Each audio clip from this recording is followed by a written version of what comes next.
Summary: Steve Jobs, Isaacson, Walter.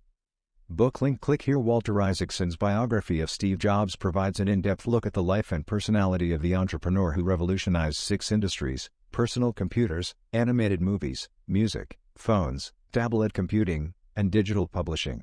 The book is based on more than 40 interviews with Jobs himself over 2 years, as well as interviews with over 100 family members, friends, competitors, and colleagues. Jobs was an eccentric perfectionist with a passion for control over both his professional and personal lives. The people and products he devoted himself to were deeply intertwined. Jobs co-founded Apple in 1976 with Steve Wozniak, releasing the Apple II computer. He was fired from Apple in 1985 but returned in 1997 to turn the company around with innovative products like the iMac, iPod, iPhone, and iPad. Jobs also co-founded Pixar Animation Studios, which produced hit computer animated films such as Toy Story.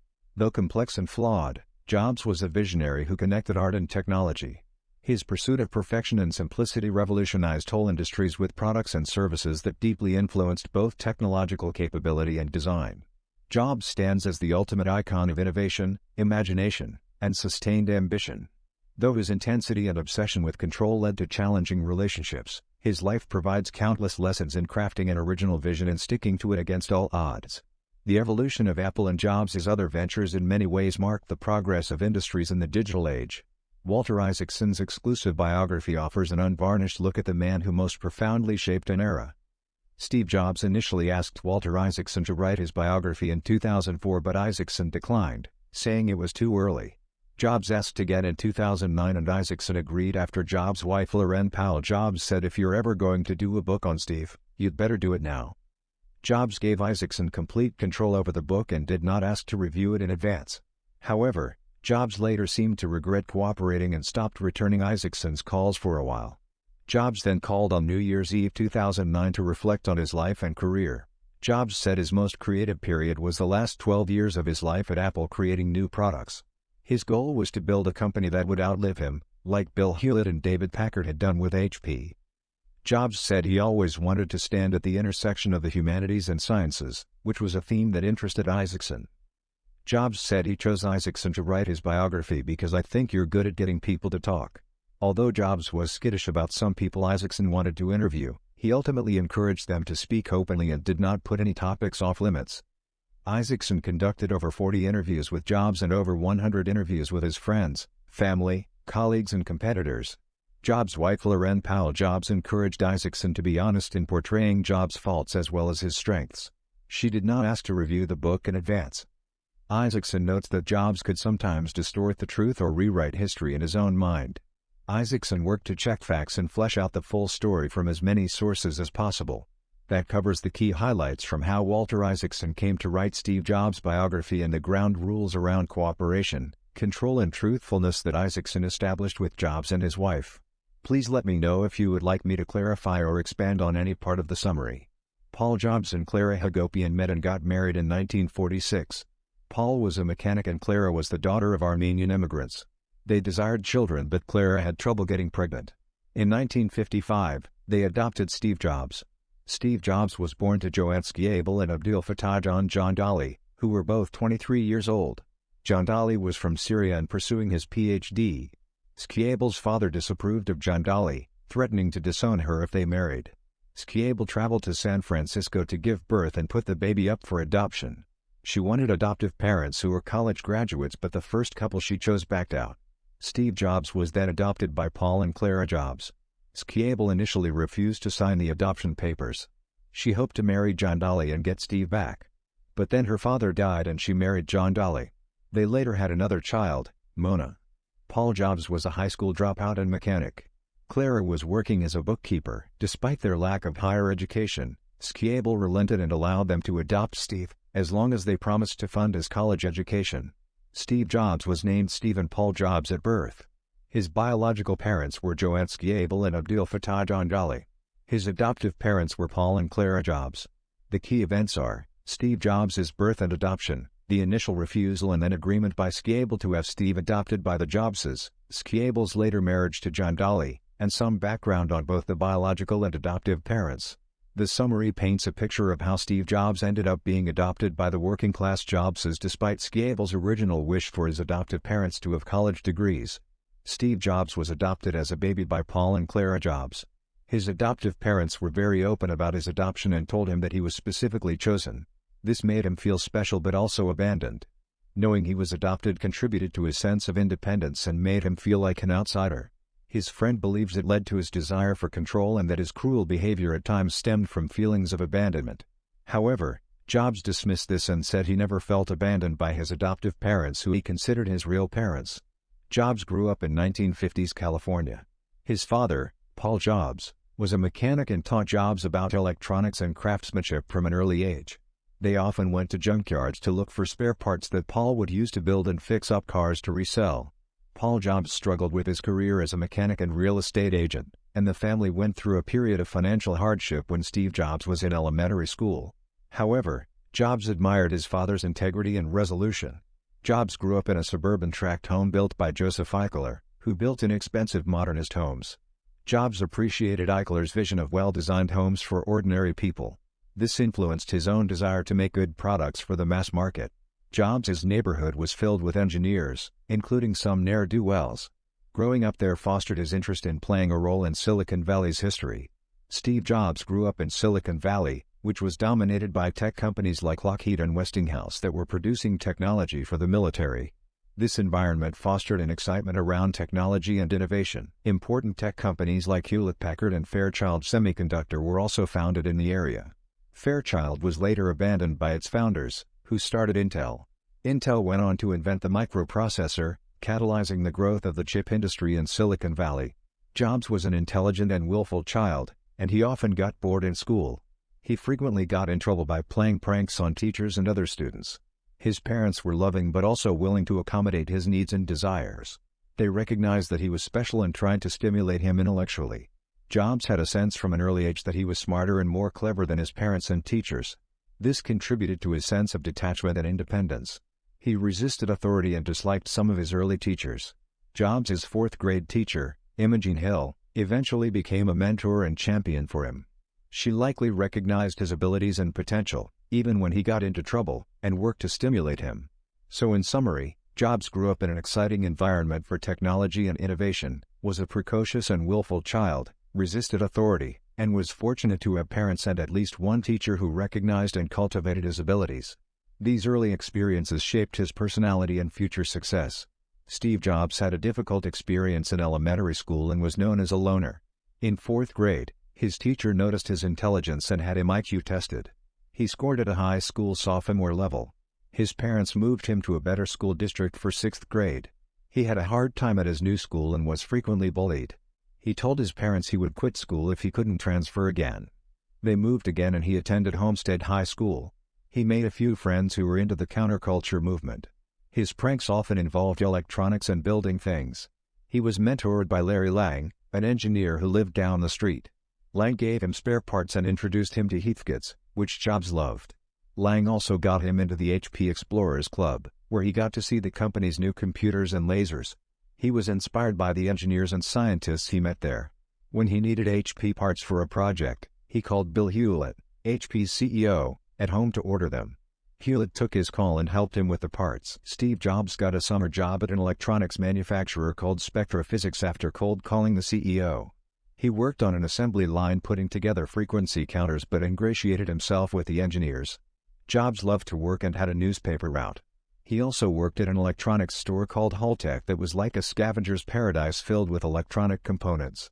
Jobs learned how to negotiate good deals for parts by knowing their value. He bought and sold parts to make a profit.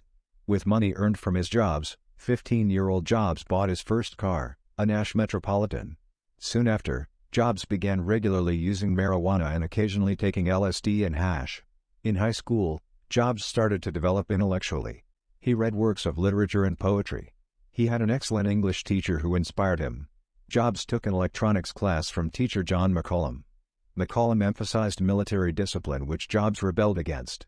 Jobs didn't respect authority and McCollum never trusted Jobs enough to give him a key to the supply room. Jobs called a parts manufacturer collect to get a part McCollum didn't have, angering McCollum. Steve Wozniak became friends with Jobs during his time in McCollum's class. Wozniak was 5 years older but emotionally immature. Wozniak's father, like Jobs' father, taught his son a lot about electronics from an early age. However, Wozniak's father emphasized engineering over business. Wozniak learned never to lie from his father. Unlike Jobs, Wozniak lacked extreme ambition and was shy. By 4th grade, Wozniak became absorbed in electronics. Steve Wozniak was an electronics prodigy as a child. He built devices like an intercom system for his neighborhood as a kid. He was fascinated by computers and aspired to build them. In high school, he designed computer chips and circuit boards for a calculator that won a contest. Wozniak was more interested in electronics than socializing. He played pranks at school, once building a fake bomb that got him sent to juvenile detention. He was proud of taking random electric shocks as a hardware engineer. Wozniak went to college at the University of Colorado Boulder but dropped out after a year. He then worked at a company building computers for the DMV. There, a co-worker gave him spare parts to build his own computer. Wozniak built the cream soda computer in a friend's garage. It was a simple computer that could multiply numbers. His friend Bill introduced him to Steve Jobs.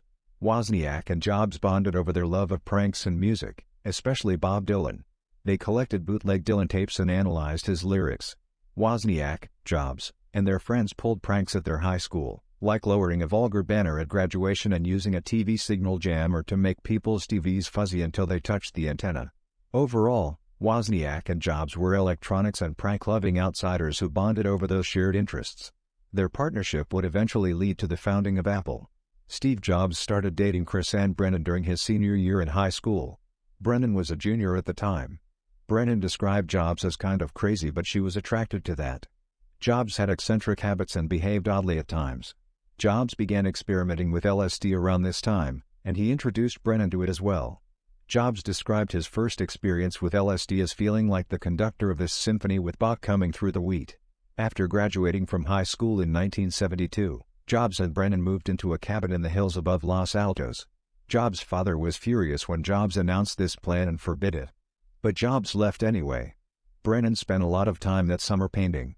She painted a portrait of a clown for Jobs which he kept for a long time.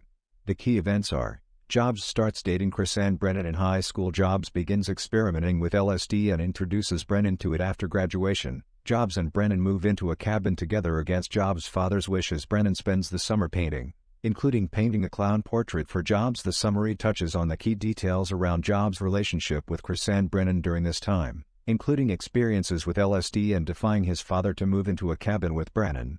Steve Jobs enrolled in Reed College in 1972, where he became interested in spirituality and enlightenment. He read books like Be Here Now, which influenced him and his friends like Daniel Kotke. They engaged in dorm discussions about philosophy, went to Hare Krishna temples, and practiced Zen meditation. Jobs and Kotke became very interested in Zen Buddhism, meditation, and intuition.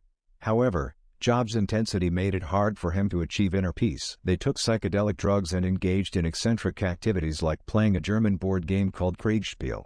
Jobs and Kotke became strict vegetarians, influenced by books like Diet for a Small Planet. Jobs would go on extreme fasts and purges, and once turned orange from eating so many carrots. Jobs embraced eccentric diets and fasts with his usual intensity, fasting for over a week at a time and carefully breaking them by drinking water and eating leafy greens. He felt energized from these long fasts. In summary, during his first year at Reed College, Steve Jobs pursued spirituality and adventure with the same passion and eccentricity that he pursued technology and business. His experiences shaped his thinking in profound ways for the rest of his life. Steve Jobs dropped out of Reed College after one semester because he didn't want to take required classes that didn't interest him, and he felt guilty that his working-class parents were paying expensive tuition for seemingly pointless education. However, Jobs loved being at Reed and was able to stay there by auditing classes he was interested in, like a calligraphy class. He found calligraphy fascinating and beautiful in an artistic sense that science couldn't capture. This calligraphy class would later influence his emphasis on design and aesthetics in Apple products. At Reed, Jobs was influenced by Robert Friedland, an older student who led a commune called the All One Farm. Jobs would spend weekends there, pruning apple trees and going on spiritual journeys. However, Friedland began running the commune more like a cult and business, and Jobs got sick of it. Though Jobs was influenced by Friedland's charismatic personality early on, he later saw Friedland as a con man. Jobs adopted some of Friedland's traits, like his ability to stare intensely at people and bend situations to his will. But in other ways, such as Friedland's outgoing personality, Jobs was very different. Friedland helped bring Jobs out of his shell and become more comfortable taking charge of a situation. In summary, Reed College gave Jobs a chance to explore various interests that shaped his thinking, from Zen Buddhism to calligraphy. But the most influential figure was Robert Friedland, who contributed both positive and negative impacts on Jobs' personality and philosophy. Steve Jobs dropped out of Reed College after one semester but continued to audit classes, including a calligraphy course. That course influenced his design sense and passion for typography, which later became key attributes of the Macintosh. After leaving Reed, Jobs lived a bohemian lifestyle. He went on extreme diets, went barefoot, and took LSD, which he said was one of the most important experiences of his life. He earned money by doing work for Atari. In early 1974, Jobs traveled to India in search of spiritual enlightenment. His friend Dan Kotke joined him. They were seeking guidance from Neem Karoli Baba, but he had died before they arrived. Still, the trip profoundly impacted Jobs. When Jobs told Atari he was quitting to go to India, Al Alcorn was amused but sent him to Germany to fix an interference issue with the Atari gaming systems. Jobs solved the problem but annoyed the German engineers with his behavior and diet. However, the trip to Italy that followed was a good experience for him. Jobs believed his trip to India sowed the seeds for his future spirituality and quest for intuition and simplicity. The design aesthetic it led to and the type of people he surrounded himself with emerged at Apple. His experiences in India also reinforced his tendency to eschew material objects and the desire to lead a simple life. Steve Jobs traveled to India in 1974 at the age of 19 to seek spiritual enlightenment. He arrived in New Delhi but got sick with dysentery shortly thereafter. He traveled around India visiting various holy sites and gurus. He met Larry Brilliant, who became a lifelong friend, and they traveled together. At one point, a Hindu holy man shaved Jobs' head. Daniel Kotke, Jobs' friend from Reed College, joined him in India for a bit. At one point Kotke's belongings and money were stolen, so Jobs gave him the rest of his own money to help out. After 7 months, Jobs returned home to his parents in the U.S. He continued seeking enlightenment by meditating, studying Zen Buddhism, and auditing classes at Stanford.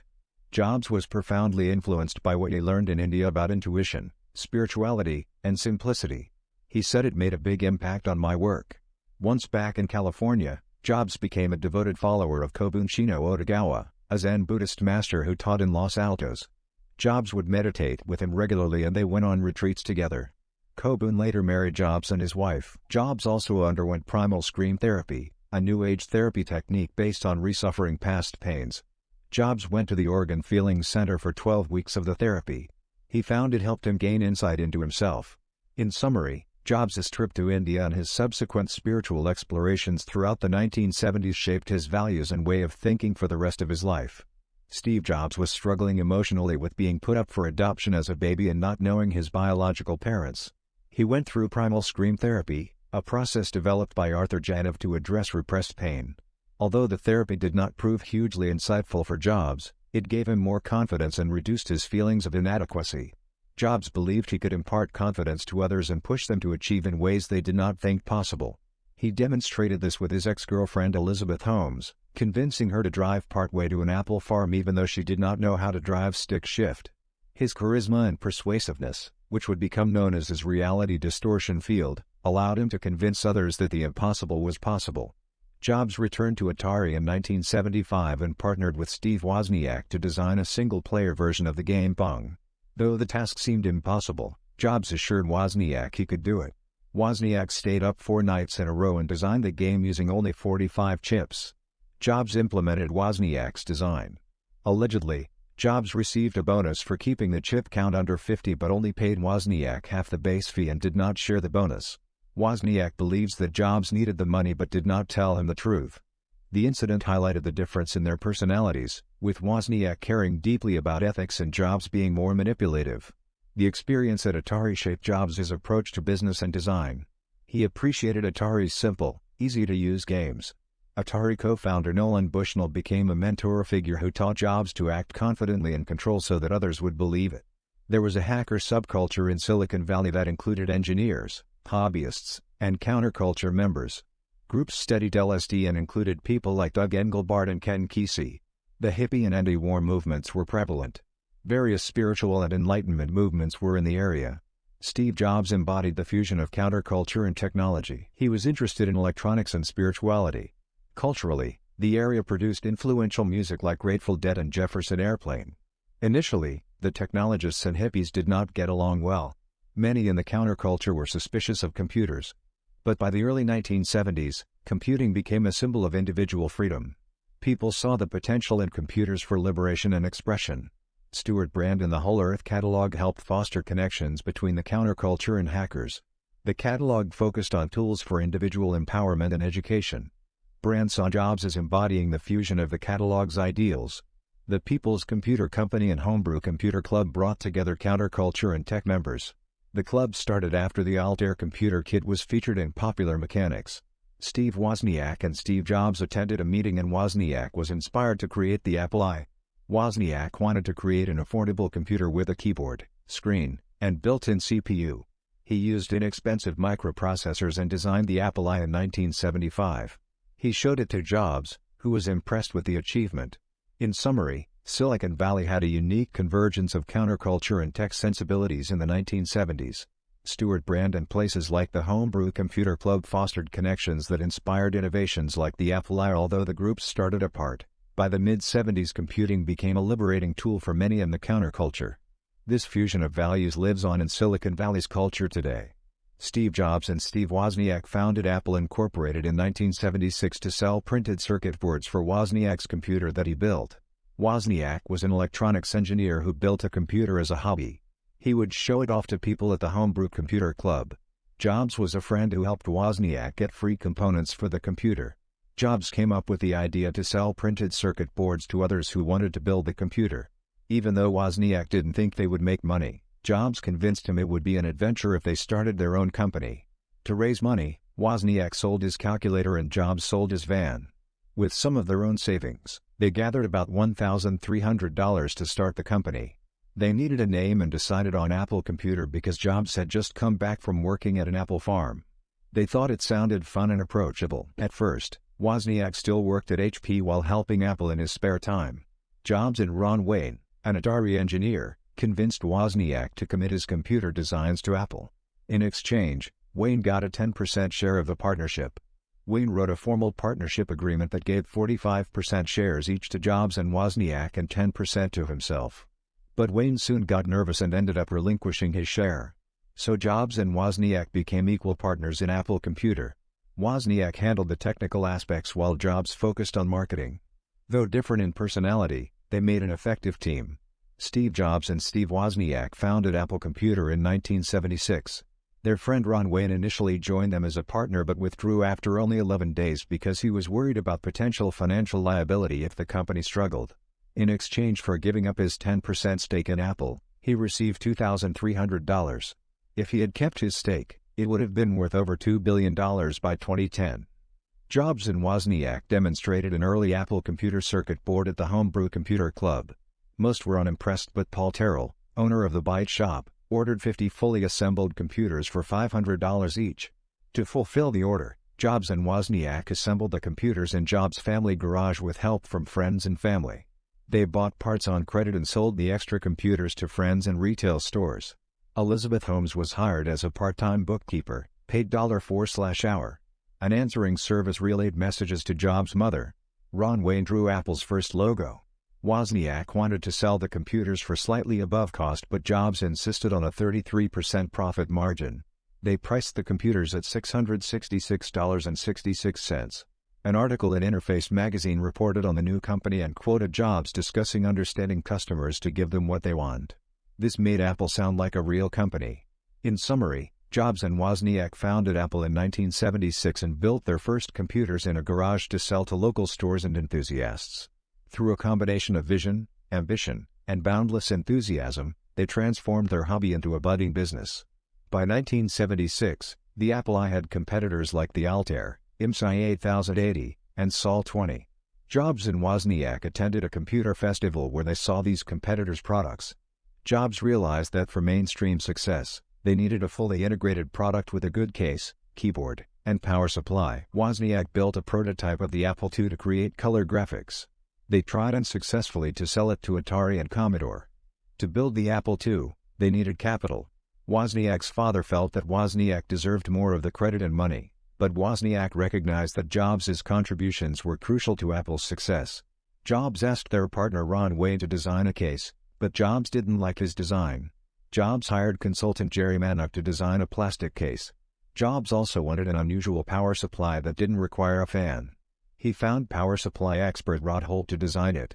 The switching power supply was a key innovation for the Apple II.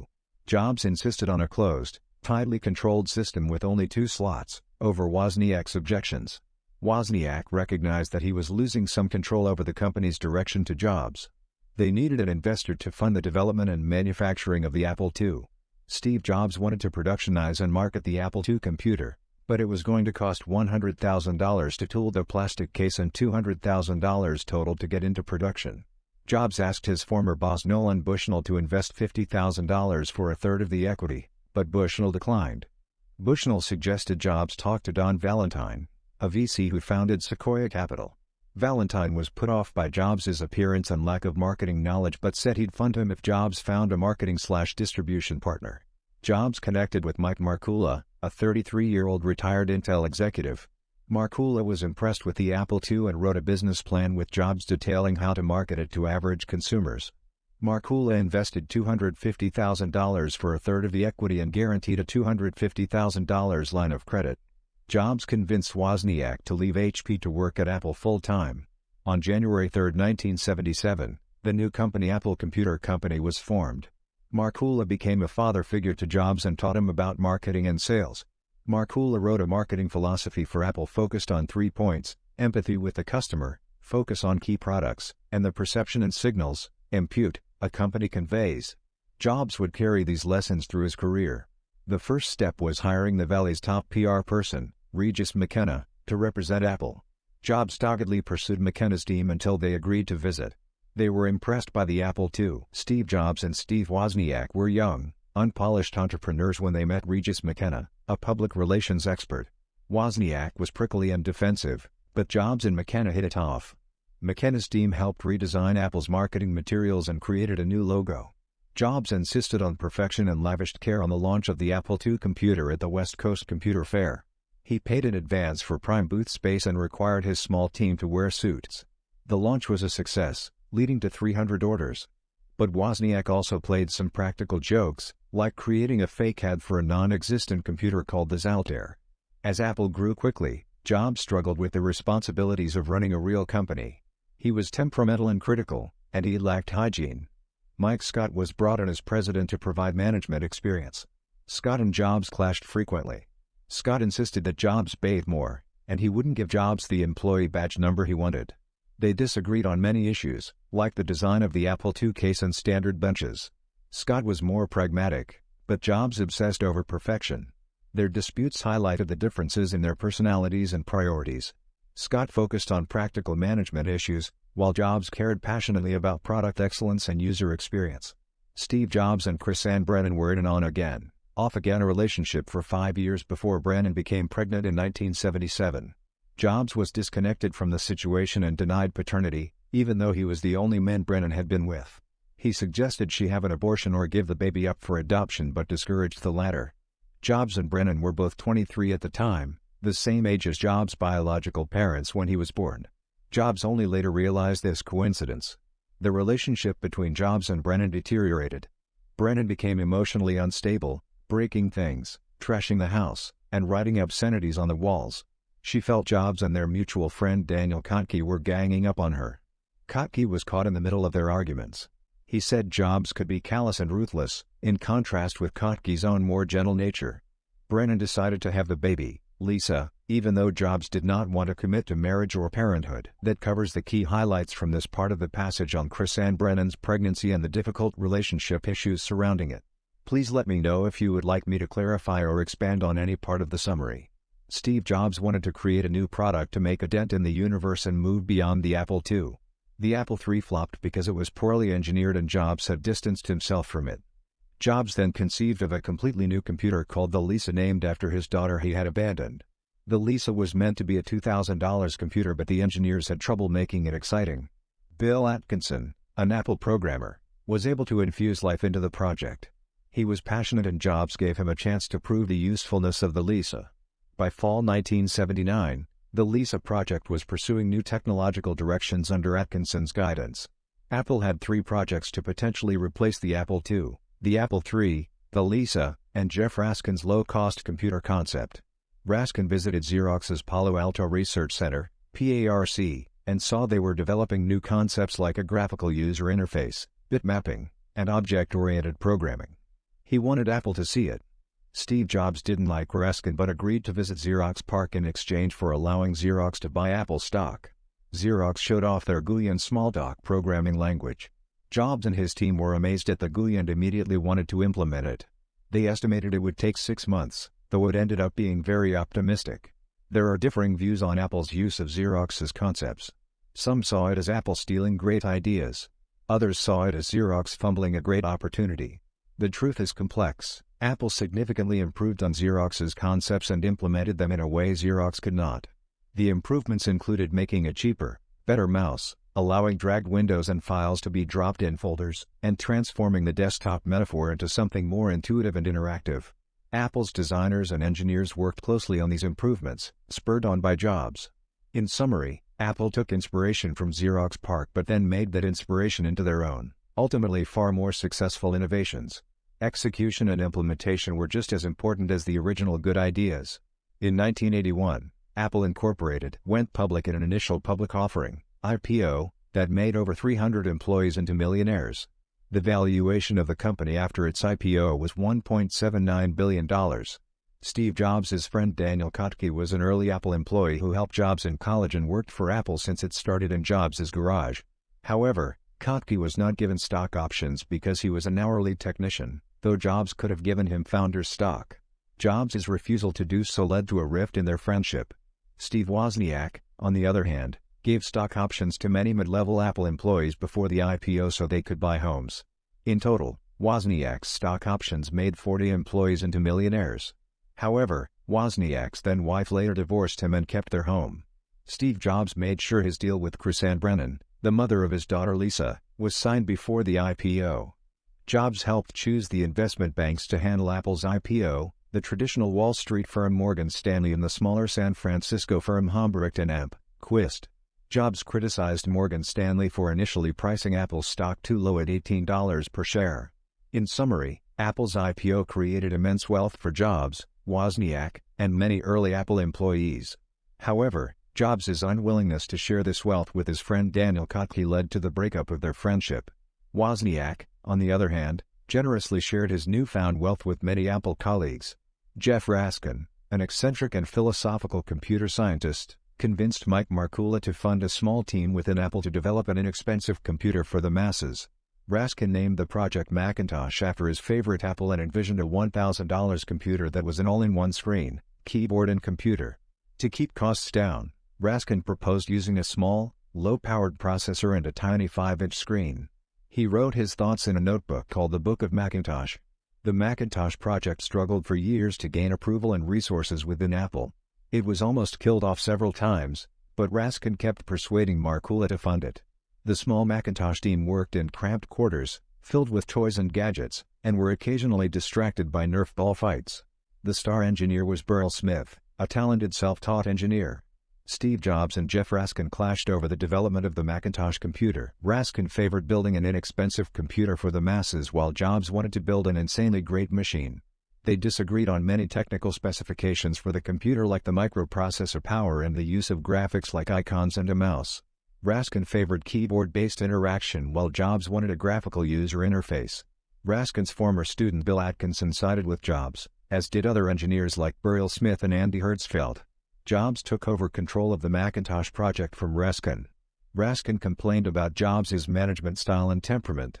Raskin asserted that Jobs was a dreadful manager who didn't give credit where it was due and acted without thinking. Raskin and Jobs agreed they couldn't work together. Though unfair, Raskin's ouster was good for the Macintosh. Raskin's vision was for an underpowered computer while Jobs helped transform personal computing by creating a powerful machine with a graphical user interface. Raskin went on to work on the Canon Cat, which flopped. After taking over the Macintosh project, Jobs aggressively recruited engineers like Andy Hertzfeld to the team. Though hesitant to leave his work on the Apple II, Hertzfeld joined the Macintosh team at Jobs' insistence. Jobs said the Macintosh is the future of Apple, and you're going to start on it now. Steve Jobs recruited passionate and talented people to work on the Macintosh by showing them the prototype and watching for their reaction. If they were extremely impressed and excited, he would hire them. Steve Jobs had a reality distortion field that allowed him to convince people of almost anything and bend facts to his purpose. His charisma and persuasiveness made it hard for people to resist his vision, even if it was unrealistic. His team would make jokes about the reality distortion field and how it was dangerous to get caught up in it. The reality distortion field involved both deceiving himself and others. Jobs would assert things as facts without caring about the truth. His team said it allowed him to get people to do the impossible because no one realized it was impossible. The root of this ability was Jobs' belief that the rules didn't apply to him. He thought he was special and chosen, like famous enlightened people.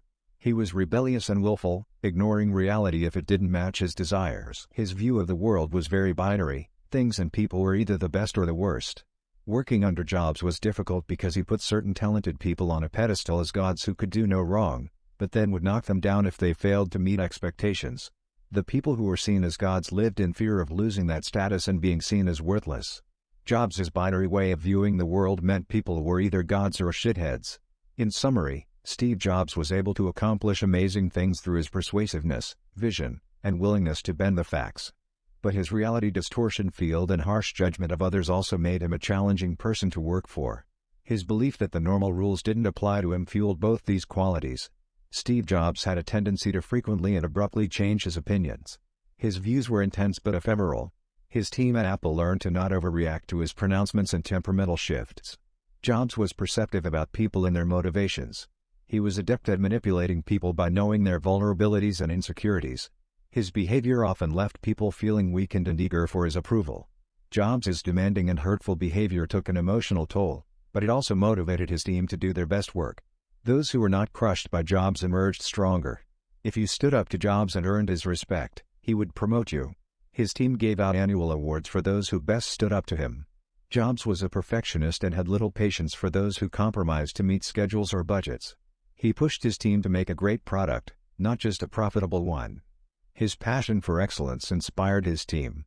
While Jobs' abusive behavior likely was not necessary or justified, his contributions to Apple were monumental.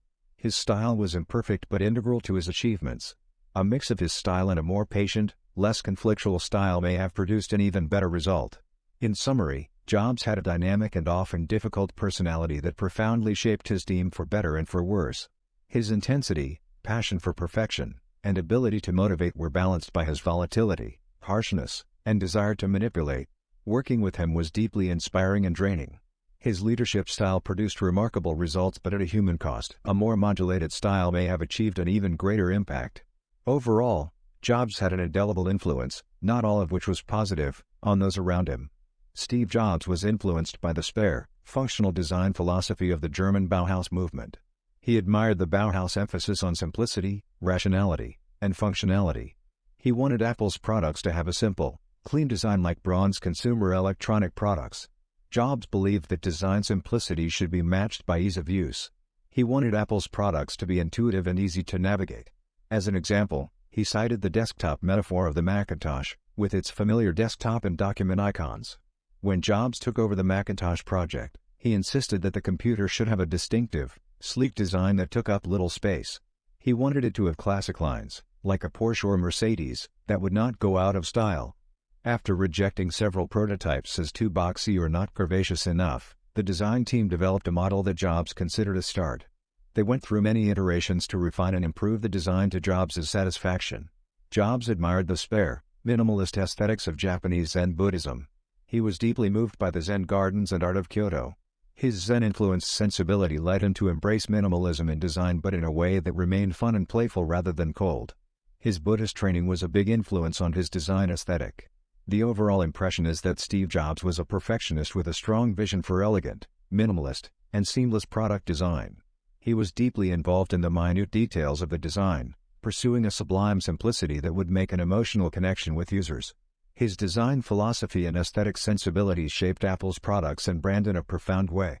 Steve Jobs was obsessed with the design details of the Macintosh computer.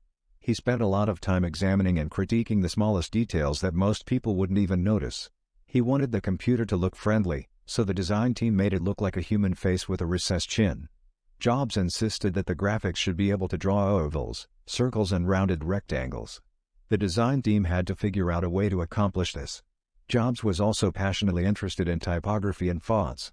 He named the Macintosh fonts after cities he liked. He spent a huge amount of time obsessing over tiny design details like the title bars and icons. He demanded simplicity and perfection. One designer, Chris Espinosa, found a way to satisfy Jobs by creating a construction set that let Jobs tweak the design himself. Jobs hired a world-class designer, Hartmut Esslinger, to create a consistent design language for Apple products called Snow White. Esslinger proposed a born-in-America design inspired by California. Jobs believed in craftsmanship, even for parts that no one would see. He critiqued the design of the circuit board inside the Macintosh on aesthetic grounds. In summary, Jobs was a perfectionist and obsessed with simplicity, design, and craftsmanship in a way that pushed his team to new heights but also drove them crazy at times. His passion for design and the user experience shaped Apple's distinctive approach. Steve Jobs wanted end-to-end control over the user experience. He believed that for a computer to be great, the hardware and software had to be tightly integrated. Jobs did not want others modifying or changing his creations. He saw computers as whole widgets that were designed end-to-end with the software tailored to the hardware. This belief distinguished the Macintosh from Microsoft's more open operating system. Jobs' desire for control was seen in his debate with Steve Wozniak over expansion slots in the Apple II. Jobs won the debate and the Macintosh had limited slots and was closed. This made it unhackable but gave a controlled experience. The Macintosh did not have cursor keys, forcing people to use the mouse. This also forced software developers to design software specifically for the Mac rather than generic software that could work on any computer. Jobs believed end-to-end control leads to awesome products, though it is not always the best strategy for dominating a market. His systems were always closed to prevent people from modifying them. Jobs' desire for control reflected his perfectionist personality. He wanted to control the user experience and not have people doing crazy things to his products. In summary, Steve Jobs was a perfectionist who believed in tightly controlling the user experience. He designed systems that were closed and integrated end-to-end, sacrificing some market share for what he saw as superior products. Steve Jobs was against licensing the Macintosh operating system to other companies and allowing them to make clones. He wanted to maintain tight control over the user experience. In 1982, the marketing director Mike Murray proposed licensing the Mac OS to Tandy, but Jobs rejected the idea. In 1982, Jobs thought he would be named Time's Man of the Year. A reporter came to interview him and his team, but the magazine instead chose the computer as its topic and named it Machine of the Year. The article profiled Jobs but was very critical of him. Jobs was devastated that he was not named Man of the Year. The Lisa computer launched in 1983 but failed commercially due to its high price and lack of clear target audience. Within 2 years it was discontinued. But its failure helped shift Apple's focus to the upcoming Macintosh. The Macintosh team moved into its own building and Jobs kept tight control over hiring. He looked for creative, intelligent, rebellious people. Jobs would ask bizarre interview questions to test how well applicants could think on their feet. Although Jobs could be rude and harsh, he was also able to inspire his team with a sense of mission and purpose. Every 6 months, he would take the team on a retreat to re-energize them. At one retreat, he emphasized that they should not compromise and should make the Mac insanely great. He told them the journey is the reward. They would look back on this time together as a magical experience. In summary, Jobs was a perfectionist and control freak who was difficult but also able to deeply motivate his team. His obsession with creating an insanely great product without compromise led to delays in shipping the Macintosh. But it also resulted in a Macintosh that profoundly reshaped personal computing. In early 1983, Steve Jobs held a company retreat to rally the Apple teams working on the Macintosh. He emphasized that they were going to put a dent in the universe and that real artists ship.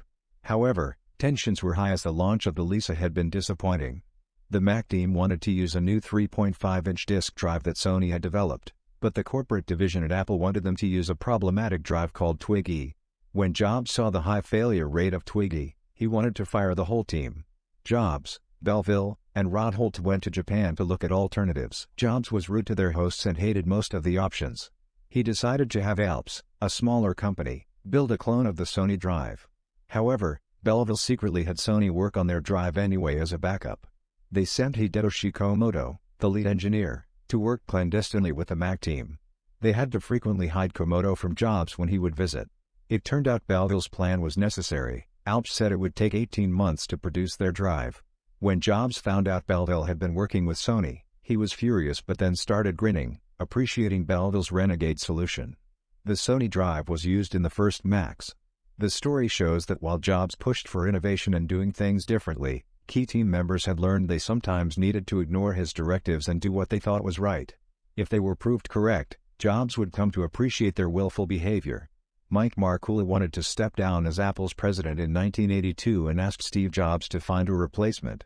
Jobs and Markkula wanted to hire Don Estridge, who built IBM's PC division, but Estridge declined their offer. They then hired Jerry Roche, a headhunter, to find a consumer marketer to replace Markkula. They decided to target John Sculley, the president of PepsiCo. Sculley met with Jobs in 1983 and was intrigued by him, though Sculley came from a very different background. Sculley flew out to Apple and wrote a memo with suggestions for marketing computers. Jobs and Sculley continued to meet and bond over similar qualities like perfectionism.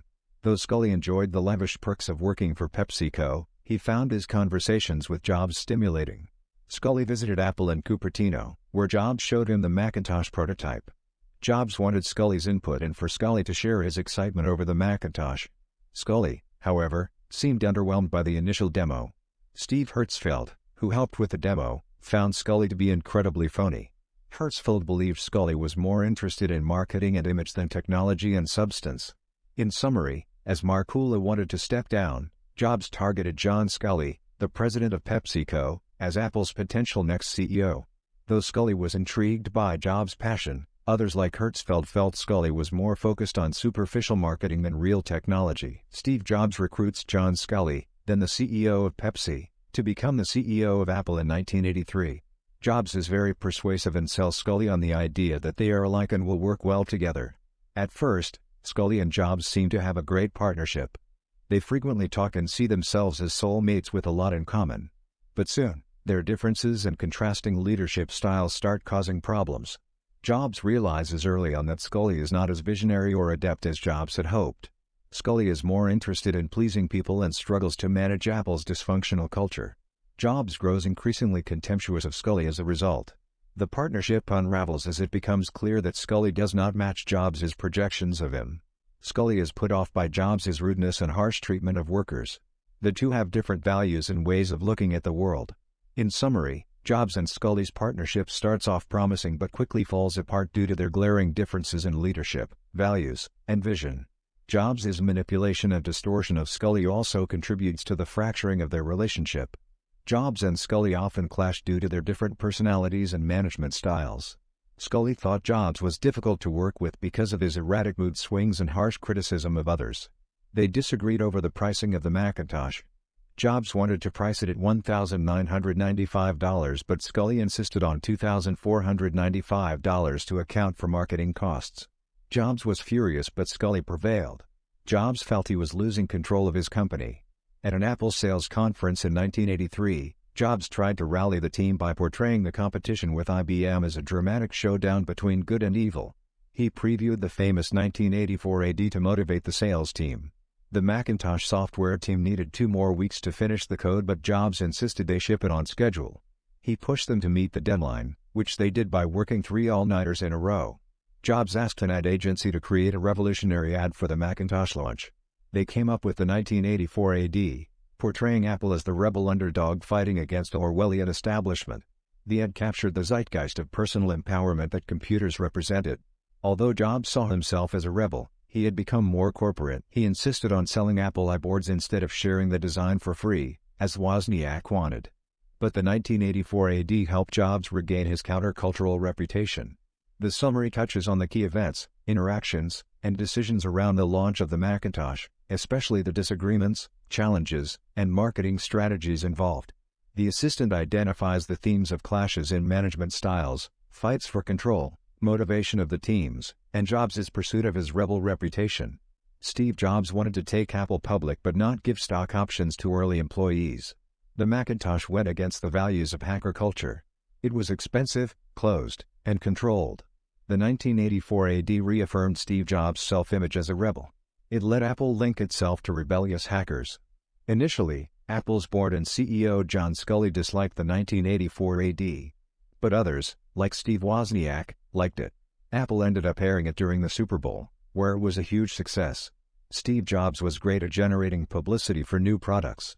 He courted journalists and gave exclusive access in exchange for lavish coverage. For the Macintosh launch, Steve Jobs orchestrated media hype, an iconic ad, and a dramatic public unveiling. Although exhausted, Andy Hertzfeld and others created a demo for the event in just a few days. Steve Jobs made some changes to the demo at the last minute. So in summary, Steve Jobs wanted to control Apple and move away from hacker roots. But with the Macintosh launch, he generated hype and rebellion to attract support from customers and the media. The launch event itself, with its dramatic unveiling, capped off Jobs' masterful marketing plan. Steve Jobs insisted that the Macintosh be the first computer to introduce itself at its launch event. The rehearsals the night before were chaotic and went on for hours. Jobs was perfectionistic and demanding, driving everyone crazy with constant changes. Sculley tried to help but was out of his depth. Jobs was very nervous before the launch and asked Sculley to wish him good luck. Jobs opened the shareholders' meeting by reading a Bob Dylan poem. Sculley gave a boring report on Apple's finances but ended by praising his friendship with Jobs. Jobs gave a dramatic speech comparing IBM's dominance of the industry to the dystopia in George Orwell's 1984. He then unveiled the Macintosh, which gave a humorous self-introduction to wild applause. Jobs rewarded the Macintosh team with their own personalized computers. Though the development process was difficult, neither Wozniak, Raskin, Sculley or anyone else could have achieved what Jobs did. Bill Gates and Steve Jobs were the defining entrepreneurs of the early PC era, though they had very different personalities and backgrounds. Gates was more practical and analytical, while Jobs was intuitive, romantic and focused on design. Though both could be rude, Gates was more intellectually incisive, while Jobs could be emotionally callous. Each thought he was smarter than the other. Steve Jobs and Bill Gates had a complicated relationship. They were fascinated by each other but also critical of one another. Gates thought Jobs was odd and flawed. Jobs thought Gates was unimaginative and not an inventor. They differed in personality and style. Jobs was an artist and perfectionist who wanted control. Gates was analytical, pragmatic, and willing to license software to others. At first, Gates and Microsoft were impressed with the Macintosh. They agreed to develop software for it, including Excel, Word, and BASIC. But Gates didn't appreciate the Mac's elegance and questioned some of Jobs' decisions. Jobs would alternate between promoting the Mac as world-changing and worrying that it would fail. Their relationship grew strained. Jobs backed out of bundling Microsoft software with the Mac, hurting Apple more than Microsoft. Microsoft began focusing more on software for IBM PCs. Though they unveiled Excel for Mac together, tensions remained. Jobs joked that they'd all be dead in time when asked if Excel would come to IBM PCs. In summary, while they started out friendly, rivalries in the tech world and differences in vision ultimately drove Jobs and Gates apart. But they maintained a grudging respect for each other's skills. Steve Jobs and Steve Wozniak created Apple Computer in 1976. They released the Apple II, which was a very successful personal computer. In the early 1980s, Jobs led the development of the Macintosh, which was launched in 1984 and featured a graphical user interface, windows, icons, and a mouse. Jobs was eager to work with Microsoft to provide software for the Macintosh. However, Bill Gates and Microsoft soon created Windows, their own graphical operating system to compete with the Mac. Jobs felt betrayed and believed that Microsoft had stolen the Mac's interface. However, Apple had originally taken many of these interface ideas from Xerox PARC. Legally, Gates and Microsoft were within their rights. Still, the Windows operating system ended up far surpassing the Mac in popularity and market share. After the successful launch of the Macintosh, Jobs became an even bigger celebrity. He lived an eccentric lifestyle and bought an apartment in Manhattan and a mansion in Woodside, California, though he barely furnished either. At Apple, Jobs took control of both the Macintosh and Lisa divisions, leading to many layoffs of Lisa employees. Though Jobs and Sculley were publicly celebrating their partnership, tensions were growing. Sculley was eager to please Jobs and deferred to him, but failed to realize that Jobs did not like sharing control. Sculley began pushing for more control over how the company was run. Jobs was obsessive about even minor details in the Macintosh factory, like the color of the machinery and making sure the floors were spotless. This caused conflicts with the manufacturing director, Matt Carter, who eventually quit. Jobs replaced him with Debbie Coleman, who was better able to cater to Jobs' demands. Jobs showed off the factory to his father, who appreciated his son's eye for perfection and craftsmanship. However, a visit from Danielle Mitterrand, the wife of France's president, did not go as well due to her questions about labor practices and Jobs' impatient responses. On a trip to Europe, Jobs was obnoxious and rude to his co-workers, and constantly pushed for higher sales projections despite realism. However, Jean-Louis Gasset, Apple's manager in France, was able to stand up to Jobs. Jobs could also turn on the charm when he wanted, impressing French politicians and intellectuals on the trip. After initial excitement, Macintosh sales started dropping off due to its lack of power and lack of a hard disk drive. It required a lot more memory to run its graphical user interface than text-based computers of the time. Jobs had cut costs by shipping it with little memory, unlike the Lisa. In summary, tensions were building between Jobs and Scully over control of the company. Jobs' perfectionism and erratic behavior was also causing issues, though he remained able to charm people when needed. Meanwhile, the problems with the Macintosh itself were threatening sales. Steve Jobs threw an elaborate 30th birthday party for himself in 1985 to celebrate becoming an adult. The party featured Ella Fitzgerald singing and had an eclectic guest list including tech leaders, old friends, and venture capitalists. Though Jobs received many gifts, he left them behind in his hotel room, in an odd move that fits with his character. Some guests went to Denny's after because they didn't like the fancy food. Jobs gave a wistful interview around his 30th birthday, reflecting on getting older, staying creative, and his connection to Apple. He seemed to foresee big changes coming in his life. Andy Hertzfeld, an Apple engineer, asked Jobs for a bonus that other engineers had received. Jobs initially refused but then admitted he had actually denied the bonus to Hertzfeld. Hertzfeld said he wouldn't return to Apple on principle if Jobs was withholding the bonus to entice him back. This confrontation contributed to many engineers and executives starting to leave Apple around this time due to frustration with Jobs. Andy Hertzfeld went on leave from Apple in early 1985 but wanted to return. He met with Jobs and told him the software team was demoralized and key engineers like Burrell Smith were frustrated and ready to leave. But Jobs angrily dismissed Hertzfeld's concerns, saying the Mac team was doing great. Hertzfeld said he wouldn't return if Jobs really believed that, and Jobs said Hertzfeld didn't matter as much as he thought. Hertzfeld left. Burrell Smith also decided to quit, but worried Jobs would talk him out of it. He joked with Hertzfeld that he'd quit by urinating on Jobs' desk. But when he met with Jobs, Jobs had heard about the plan and Smith didn't need to do that. Smith resigned on good terms. Engineer Bruce Horn also resigned but Jobs offered him stock to stay. Horn declined but they hugged.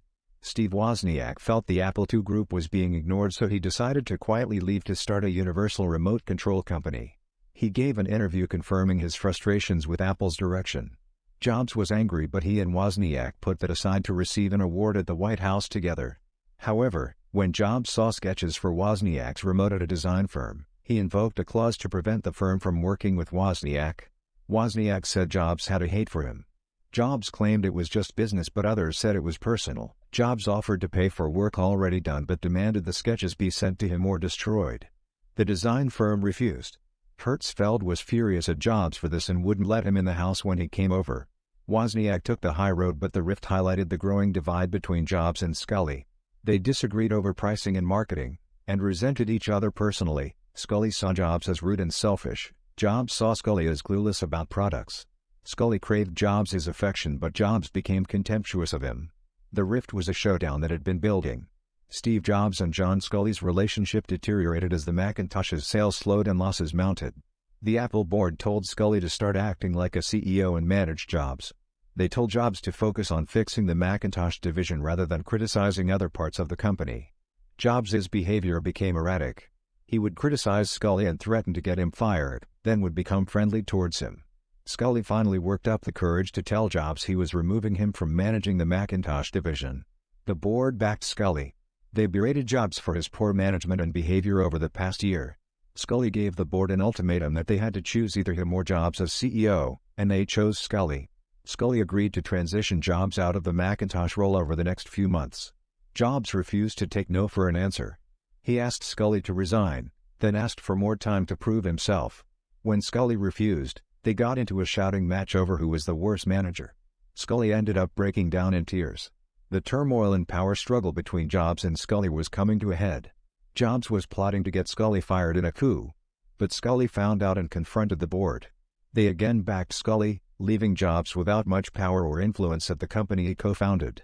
Scully and the Apple board opposed Jobs' vision and control over the Macintosh division. They wanted the division to serve the whole company's interests, not just sell more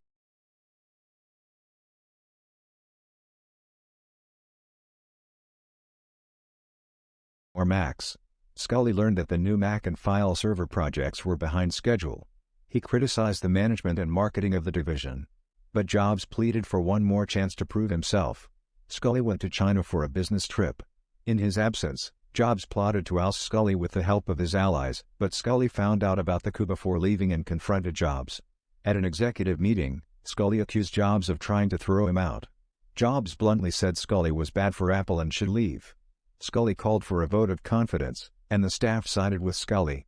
Jobs was devastated and thought he'd have to leave Apple. But his staff urged him to settle down.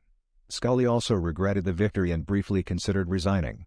Scully's wife angrily confronted Jobs, calling him an empty hole.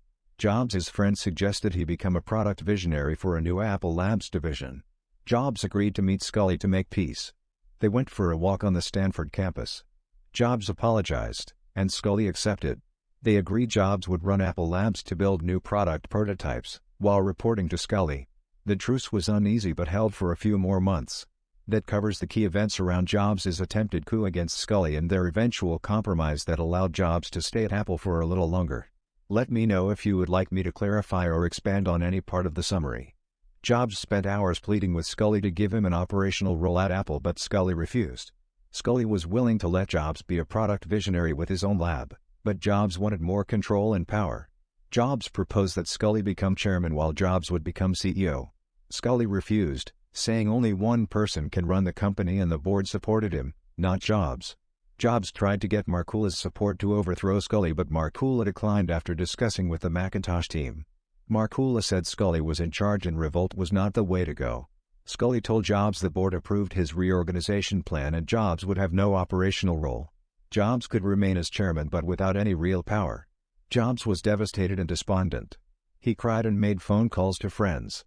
Murray checked on him and stayed with him most of the night to prevent him from doing anything rash. Jobs attended the announcement of the reorganization but sat in the back and stared contemptuously at Scully. Scully took away Jobs' company, just as Jobs had said years before about how Polaroid's board had taken away Edwin Land's company. Jobs stayed home for days, listening to Bob Dylan songs like The Times, They Are A-Changing and Like a Rolling Stone. Friends came to cheer him up, but he complained the situation was even worse than they imagined. He blamed Scully and said Apple couldn't survive without him, though his new role as chairman was ceremonial. Losing Arthur Rock's support was especially painful. Rock had been like a father to Jobs but chose Scully over him. Jobs felt deeply rejected and betrayed. Though the board had the right to decide Jobs could not run the company, Jobs felt they made a mistake in how they treated him. Upon returning from Europe in August 1985, Steve Jobs began exploring starting a new company. He was interested in building a powerful yet personal workstation for researchers and academics. He enlisted a few disgruntled Apple engineers and employees to help, including Bud Tribble, George Crow, Susan Barnes, and Daniel Lewin. Lewin was especially important because he had connections with the universities. Jobs presented his plans to the Apple board in September 1985. He told the board he wanted to resign as chairman but hoped to work together, perhaps with Apple licensing software to his new company or even buying a stake in it. The board seemed open to the ideas. However, Jobs' team convinced him it was better if they made a clean break from Apple. So Jobs wrote a letter to John Scully informing him that Tribble, Crow, Barnes, Lewin, and he would all be resigning, effective immediately. Scully was upset because these were important employees, not low-level as Jobs had suggested. The other execs were also furious at Jobs for betraying Apple. But Scully asked Jobs to stay on the board. Jobs was leaving Apple to start over and build a new company making advanced workstations for higher education. His goal was to build something powerful yet personal. Steve Jobs left Apple and decided to start his own company, Next. Apple's CEO John Scully and the board of directors felt betrayed by Jobs and angry that he was leaving to start a rival company. They threatened legal action against him. Jobs was furious at Apple's management and wanted Next to compete directly with Apple's educational market. He gave an interview portraying himself as the victim. Steve Wozniak criticized Jobs, saying he couldn't trust his integrity. But Wozniak wished Jobs and Next success. Jobs pursued his passion for design at Next, hiring famous graphic designer Paul Rand to create the company's logo and product design. Steve Jobs wanted Paul Rand, a famous graphic designer, to create a logo for Next. However, Rand worked for IBM at the time, and IBM did not want Rand to work for a competitor. Jobs persistently called IBM executives, including the CEO and vice chairman, and eventually convinced them to allow Rand to design a logo for Next.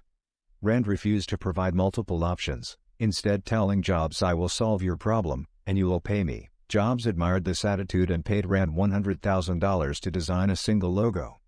Rand designed a logo within 2 weeks. The logo was a tilted cube, with the word Next split over 2 lines inside the cube. Jobs loved it but requested a brighter yellow for the lowercase e. Rand refused to change it. Jobs wanted Hartmut Esslinger, the industrial designer he worked with at Apple, to design the Next computer. However, Esslinger had an exclusive contract with Apple. Jobs somehow convinced Apple to allow Esslinger to work with Next. Esslinger insisted on having complete creative control, as Rand did. Jobs granted it and decreed that the Next computer should be a perfect cube. This made the computer very difficult and expensive to manufacture, but Jobs did not care. Jobs was obsessed with perfection and craftsmanship, even for unseen parts inside the computer.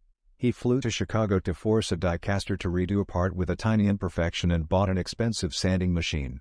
He insisted the inside of the case be coated in matte black as well. Jobs exhibited an almost willful lack of tact and readiness to embarrass others to show he was smarter, according to a journalist who attended a Next staff meeting. Jobs was restless, dynamic, and biting, staring at whoever was speaking. His hands were constantly moving. In summary, Jobs granted almost complete creative freedom and control to Paul Rand and Hartmut Esslinger in designing the logo and physical computer for Next. His obsession with perfection, craftsmanship, and willingness to spend money led to manufacturing challenges. His behavior at staff meetings was restless, dynamic, and often humiliating towards others. Steve Jobs founded Next Computer in 1985 after being forced out of Apple. Jobs was obsessive in his design of the company's first headquarters and products. He had the entire interior of the headquarters rebuilt and commissioned elaborate architectural design, like a grand glass staircase. He also worked closely to design the first Next computer, with customized chips and a state-of-the-art factory. However, Jobs' perfectionism often led to delays and costs overruns. The computer had many missed ship dates due to technical challenges and constant design revisions. The automated factory cost a lot but didn't speed up development. Next struggled to attract outside investment and was burning through funds quickly. Jobs' reality distortion field convinced the company they could ship the computer in 18 months, but that proved impossible. After 3 years, Next was in dire financial straits. Ross Perot, the billionaire entrepreneur, saw a PBS documentary on Next and Jobs in 1986. He called Jobs and offered to invest, seeing the potential and identifying with Jobs' vision. Perot invested $20 million for a 16% stake in Next, valuing the company at $126 million. Perot provided not just funds but also publicity and credibility. He praised Next and helped raise its profile. However, Next still had not shipped a product after Perot joined, and financial troubles loomed if the computer didn't launch soon. Perot's money only provided a temporary lifeline. Next needed to deliver an actual computer. So in summary, Jobs' pursuit of perfection and vision allowed Next to attract money and talent, but Jobs' same instincts and flawed management also caused costly years of delay before the company's computer launched. Perot's intervention saved Next for a time, but the company's fate still was far from certain. Ross Perot hosted a party in 1987 where Steve Jobs first met King Juan Carlos of Spain. Perot facilitated a conversation between Jobs and the king.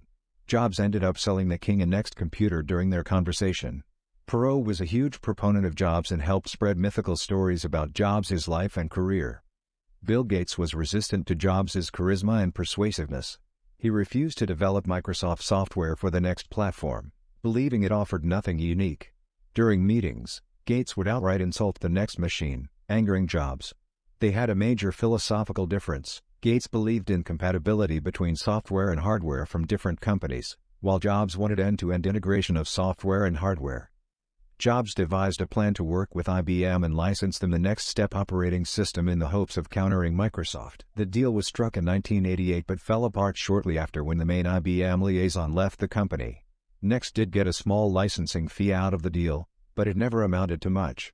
The launch event for the Next computer in October 1988 was highly produced by Jobs, who wanted to prove skeptics wrong. He spent a lot of time preparing every detail of the presentation and rehearsing with the designers. The launch ended up being a blowout event. Though reactions were mixed, the advanced software and object-oriented programming wowed the tech community. The high price of the machine, however, limited its potential. Reactions to the next computer were mixed. People were impressed with its advanced software but balked at the high price. There were also issues with the black cube design and lack of compatibility with other systems. The initial failure of Next dealt a blow to Jobs' confidence and reputation. He had aimed too far into the future with a machine that was ahead of its time. That covers the key highlights from the section on Ross Perot, Bill Gates, IBM, and the next computer launch in October 1988. Let me know if you would like me to clarify or expand on any part of the summary. Here's a summary. Steve Jobs meticulously planned and rehearsed a dramatic launch event for the next computer. He spent lavishly on the details and hired a famous theater producer to help stage the unveiling. At the event, Jobs showed off the next computer with a live demo. The audience was wowed, though the actual release of the computer would be delayed for over a year. The $6,500 price was higher than expected and disappointing to many. Jobs gave exclusive cover story access to multiple magazines and ended up appearing on 2 covers.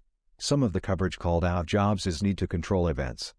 Reaction to the next computer was muted, especially given its high price and delayed availability. Bill Gates and others were unimpressed, with Gates parodying the launch in an email to his staff. Sales of the next computer were a fraction of the factory's capacity. The company continued losing money at a fast rate. The summary highlights how Jobs' perfectionism, showmanship, and reality distortion field allowed him to create a sense of excitement around the launch, even if the actual product and its reception were disappointing relative to expectations. The coverage and quotes illustrate both the power of Jobs' persona and presentations as well as the shortcomings of the next computer and company. Steve Jobs visited Lucasfilm's computer graphics division in 1985 and wanted to buy it. However, the division's leaders Ed Catmull and Alvy Ray Smith wanted to find an investor rather than an outright buyer. They reached a deal in 1986. Jobs purchased 70% of the company for $10 million and invested another $5 million. He let Catmull and Smith run it but provided oversight and ideas. The company was named Pixar. Its main product was the Pixar Image Computer, which sold for $125,000 and was used by animators, designers, the medical industry, and intelligence agencies. Jobs wanted to sell a cheaper version for $30,000 to reach mainstream consumers, but it was not successful. Pixar also sold rendering software called Reyes and later RenderMan, which Jobs wanted to market to mainstream consumers. However, it was most useful for animators and was used by Disney. Pixar's animation group, led by John Lasseter, originally just existed to demonstrate Pixar's technology. Lasseter was passionate about animation and eventually turned it into a successful business. In summary, although Jobs' goal of reaching mainstream consumers largely failed, Pixar found success selling to animators, professionals, and Disney. The animation business, which Jobs initially saw as secondary, eventually became Pixar's primary focus. John Lasseter joined Pixar in 1984 and bonded with Steve Jobs over their mutual passion for design and artistry. Lasseter was an animator who wanted to bring a high level of quality to his craft, but he had been frustrated working at Disney. Jobs and Catmull recruited him to come to Pixar, which was then a division of Lucasfilm. In 1986, Lasseter produced an animated short called Luxo Jr. to demonstrate Pixar's technology at SIGGRAPH, the big computer graphics conference. The film ended up being a huge hit and getting a standing ovation. It showed Jobs what Pixar could potentially achieve by blending art and technology. Luxo Jr. was nominated for an Academy Award, and Jobs became committed to producing an animated short each year to show off Pixar's skills, even though there was little business rationale for doing so. Not all of Jobs' relationships at Pixar were good, however. He clashed frequently with Alvy Ray Smith, who had co-founded the company with Ed Catmull. Smith had a big personality and saw Jobs as an ego-driven bully. Their confrontation eventually led to screaming matches and Smith resigning.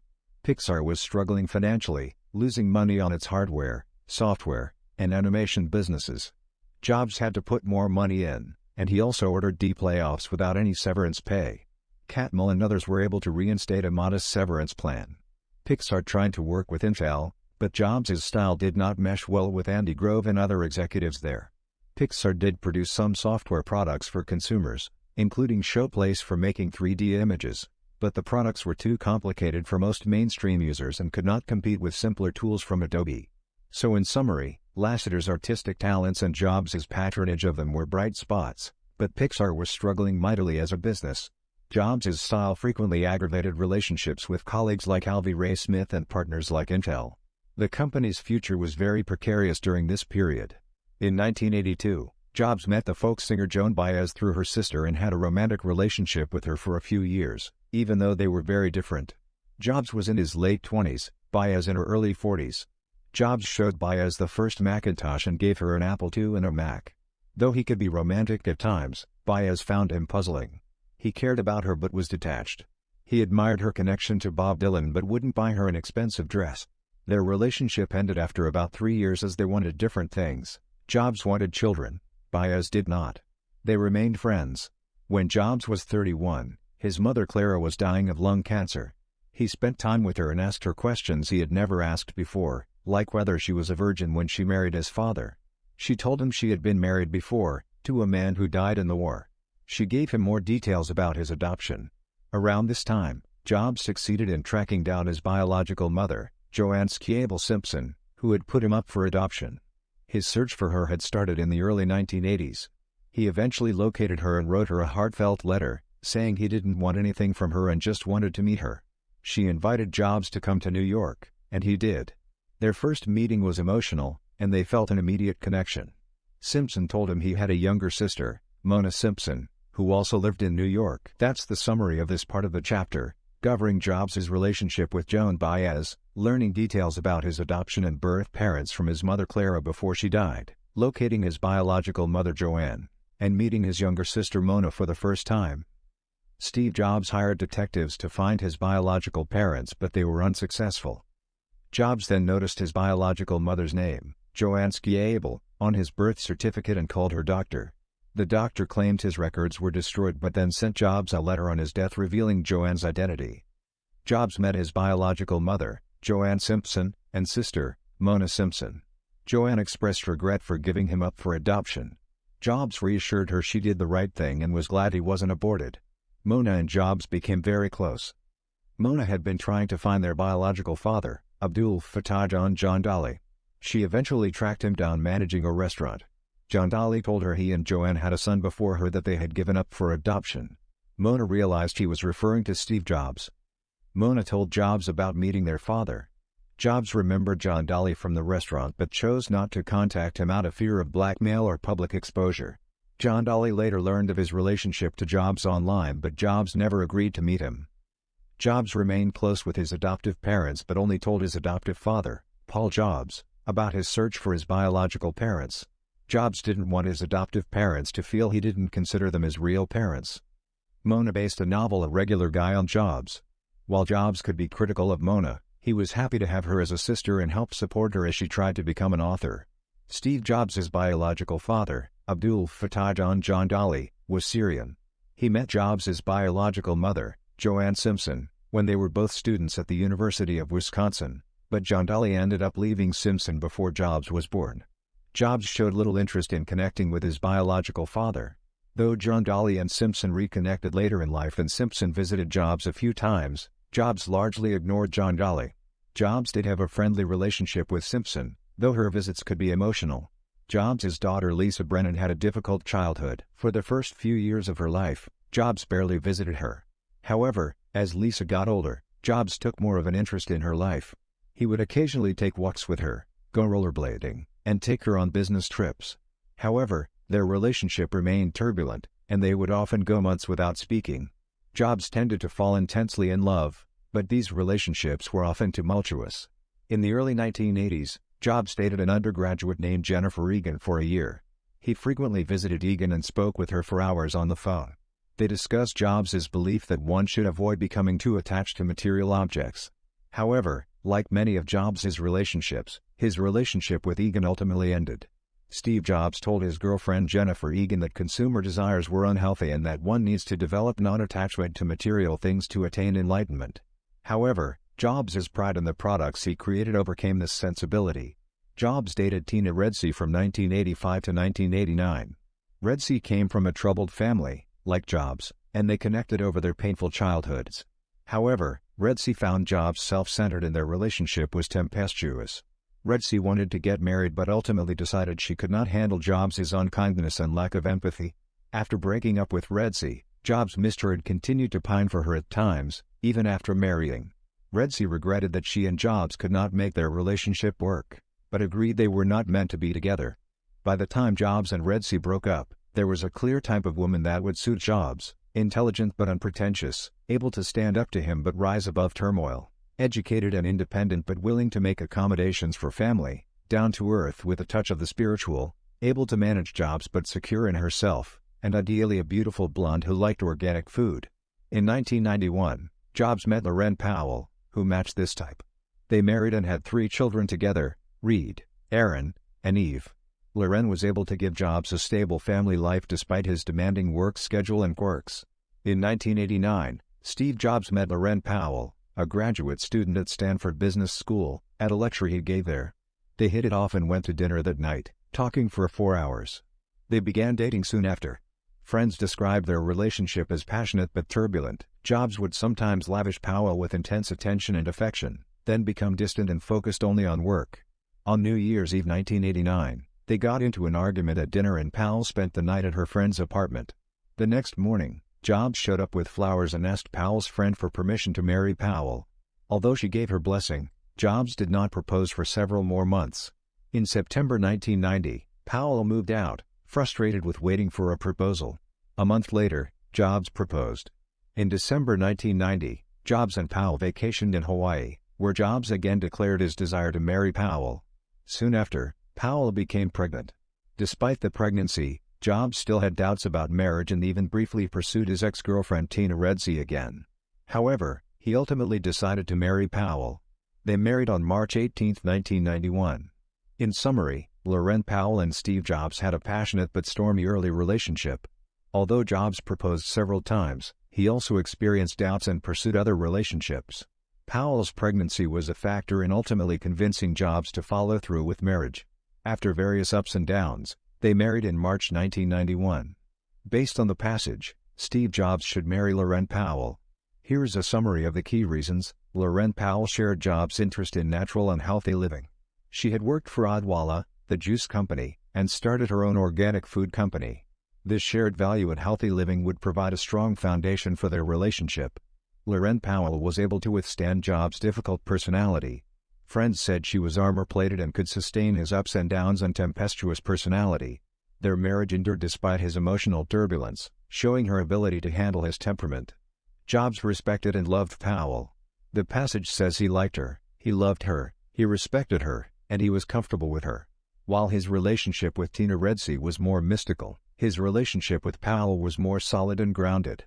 Powell complimented Jobs and provided stability. She was described as a sensible anchor for his life. She was not as neurotic as Tina Redsey and could engage Jobs intellectually while also sustaining him. They shared lifestyle values regarding family and community. They chose to live in a family-friendly neighborhood and wanted their kids to be able to walk to friends' houses. They valued community and interactions with neighbors. Powell tolerated Jobs' demanding design sensibilities. The passage describes how renovating and furnishing their home took an extremely long time because of Jobs' perfectionism regarding design. Powell was patient through this long process. In summary, Loren Powell shared Jobs' values, complimented his personality, loved and sustained him, and tolerated his demanding design preferences. Based on these reasons, Powell was the right choice for Jobs to marry. Steve Jobs and his family debated for 2 weeks about what was most important in purchasing a new washer and dryer set. They ultimately chose an expensive Miele set from Germany that Jobs loved. The only art Jobs had in his home was a large Ansel Adams mural print that he had restored after it was damaged. His house was very modest, unlike Bill Gates's huge mansion. Jobs had no live-in help and didn't even lock the door during the day. Burl Smith, who worked with Jobs at Apple, developed schizophrenia and harassed Jobs for a while by throwing rocks through his windows and leaving threatening letters. Jobs tried to help Smith, even paying to get him released from jail at one point. Lisa Brennan Jobs, Steve's daughter with Chrisanne Brennan, moved in with Steve and Loren during her 8th grade year due to issues at her mom's house. Chrisanne would sometimes yell at them from the yard. Living with Steve was tough, but Lisa flourished in high school, co-editing the school newspaper. Lisa's relationship with Steve continued to be up and down through college at Harvard and beyond. They would frequently argue over small things and Steve would sometimes cut off her funding. But they also had some good times, like when Lisa sang at a benefit concert Steve attended. Chrisanne, Lisa's mom sold a house that Steve had bought for her and Lisa. When Chrisanne later needed money for medical issues, Steve refused to help.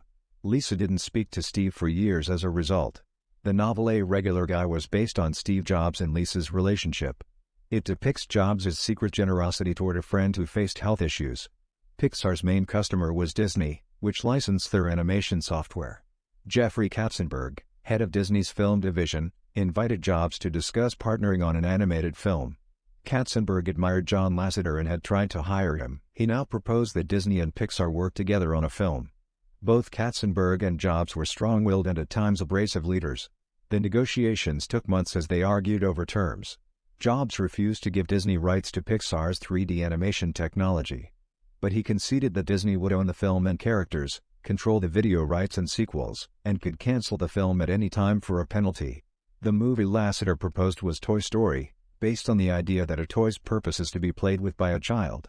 So the toys would feel existential fear of being replaced. The film would pair an old favorite toy, Woody, with a new flashy toy, Buzz Lightyear. Their adventures would revolve around the drama of their toy owner Andy outgrowing them.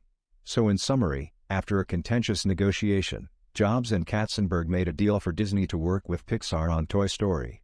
The film was based on an idea by John Lasseter about the secret lives of toys. Pixar's first film Toy Story initially had a problematic plot that Disney executives did not like. They asked for major revisions to make the main character Woody crueler and edgier. Pixar stopped production and reworked the story to make Woody a wise and sympathetic leader instead. They screened the new version for Disney, who approved it. But the revisions had added to costs. Steve Jobs fought with Disney's Jeffrey Katzenberg over the film's increased budget. Ed Catmull helped negotiate a compromise. As Toy Story progressed, Jobs became increasingly excited about its potential. He decided Pixar should go public the week the movie opened, even though investors were skeptical. Toy Story premiered in November 1995. Disney organized an event for celebrities, but Jobs held his own separate premiere for Silicon Valley figures. Toy Story ended up being a massive blockbuster hit, both commercially and critically. It made over $360 million at the box office. Critics universally praised the film. The success of Toy Story raised questions about the relationship between Pixar and Disney. Would they be true partners, or would Pixar just act as an animation contractor for Disney? Managing the egos of Jobs and Disney's Michael Eisner would determine the answer. After the initial excitement, Next's computer failed commercially.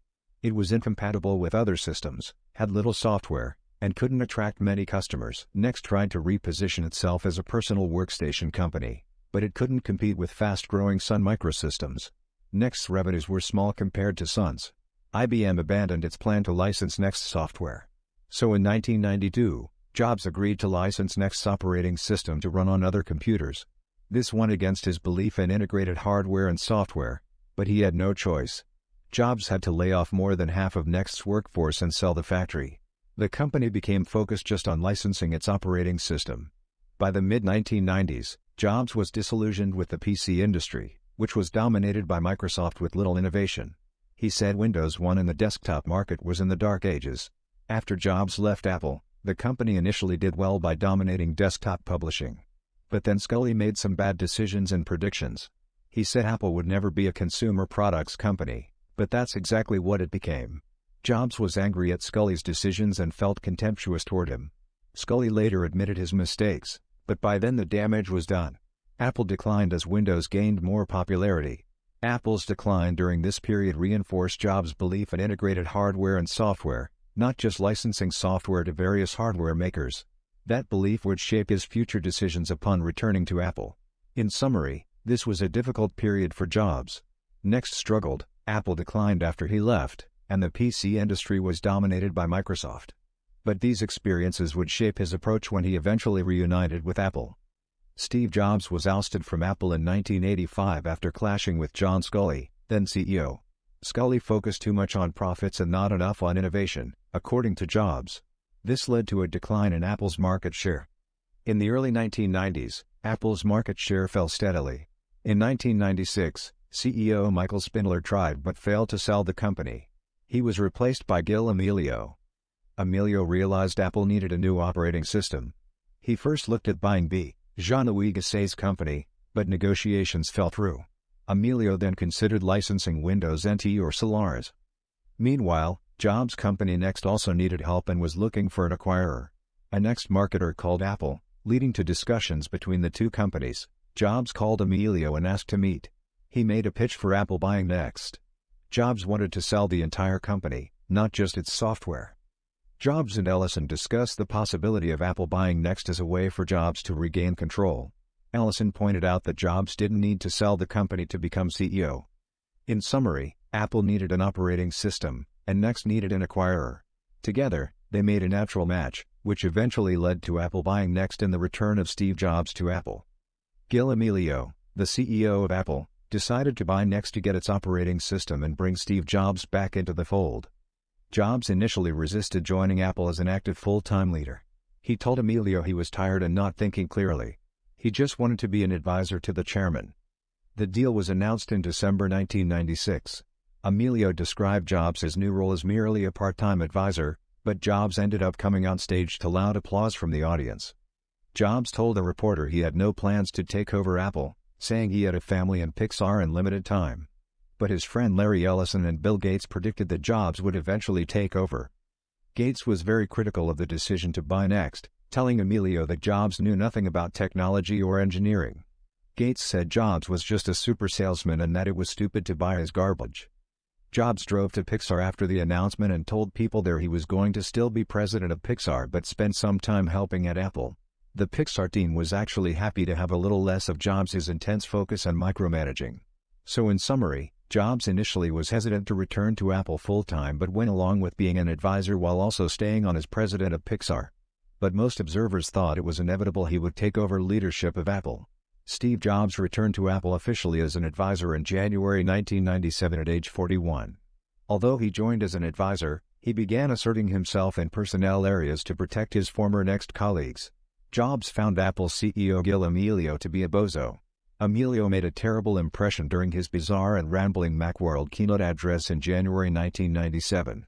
Jobs put executives he trusted into top roles at Apple, including Abhi Tevanian to head software and John Rubinstein to run hardware. Jobs hated Apple's Newton handheld device and told Amelio to kill it, but Amelio refused. Amelio later announced plans to spin off the Newton division. By February 1997, it was clear that Jobs was gaining power over Amelio behind the scenes. Many Silicon Valley observers and Jobs' own confidants said Jobs aimed to replace Amelio to ensure the survival of his company. At Apple's 1997 shareholder meeting, Amelio had to explain poor results for the previous quarter. The directors started realizing Amelio may need to be replaced.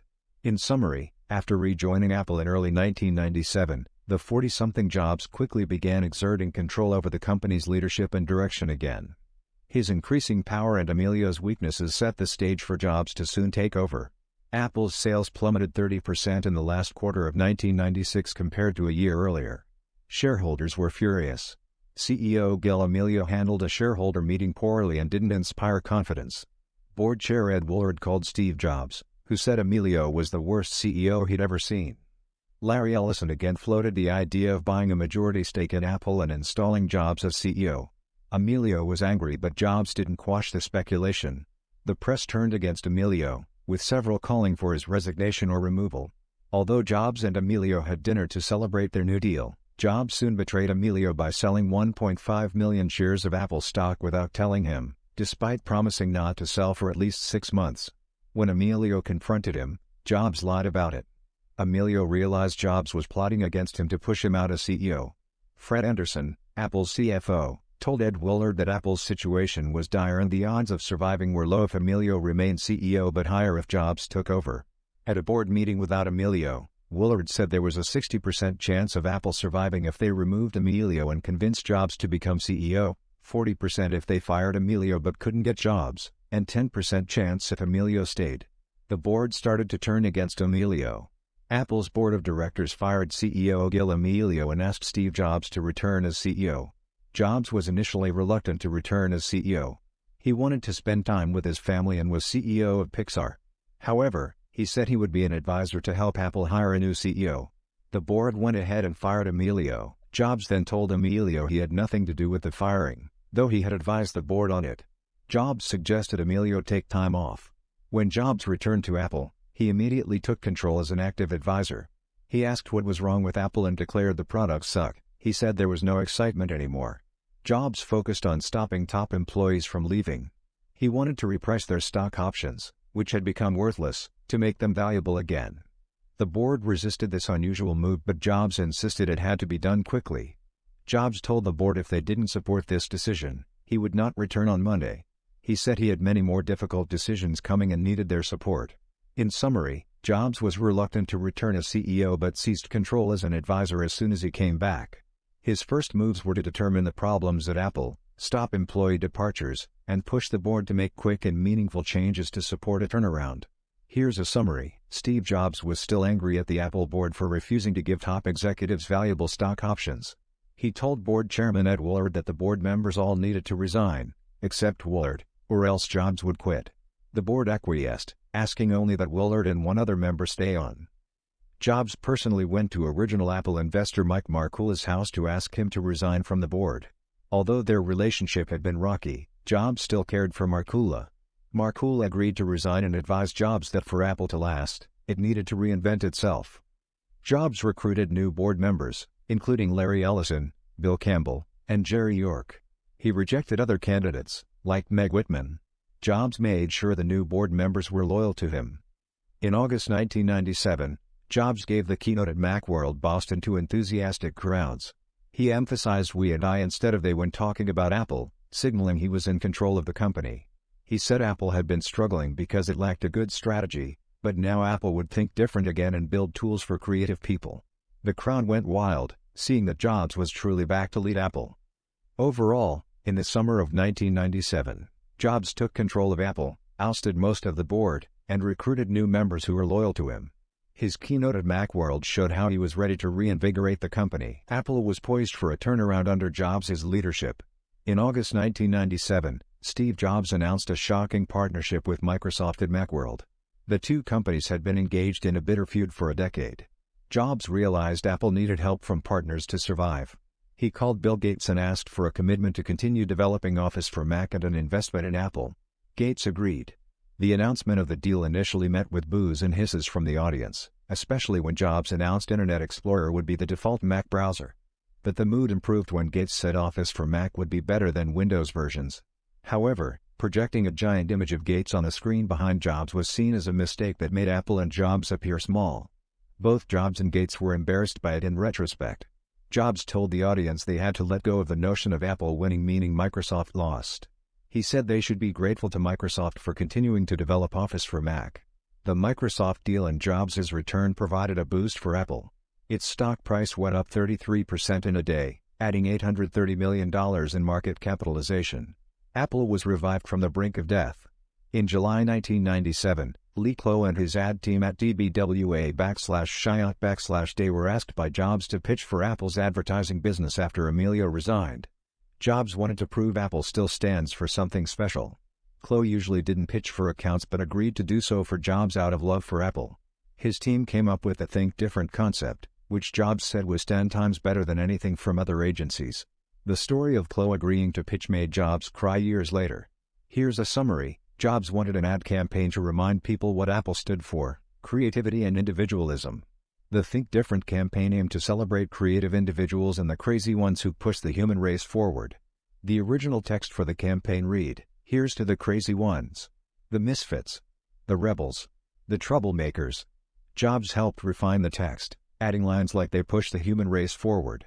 They considered various famous people to narrate the commercial, including Robin Williams and Maya Angelou, but ended up choosing actor Richard Dreyfuss. They also considered having Jobs do the narration, but he thought it should focus on Apple, not him. The print ads featured iconic black and white photos of famous rebels and creative thinkers like Einstein, Gandhi, Lenin, and Picasso. Jobs was personally involved in selecting the perfect photos. He called various people, including John Lennon's widow Yoko Ono, to obtain the right pictures. The ad campaign affirmed Jobs' vision of Apple as a brand for creative rebels and counterculture thinkers. Very few companies could get away with associating their brand with Gandhi and Einstein. The campaign allowed people to feel like rebellious innovators just by using Apple products. Jobs met with his marketing team every Wednesday for 3 hours to craft messaging and review every new ad, print piece, and billboard. He shared the passion he had for upcoming Apple products with the marketing team to infuse the ads with emotion and excitement.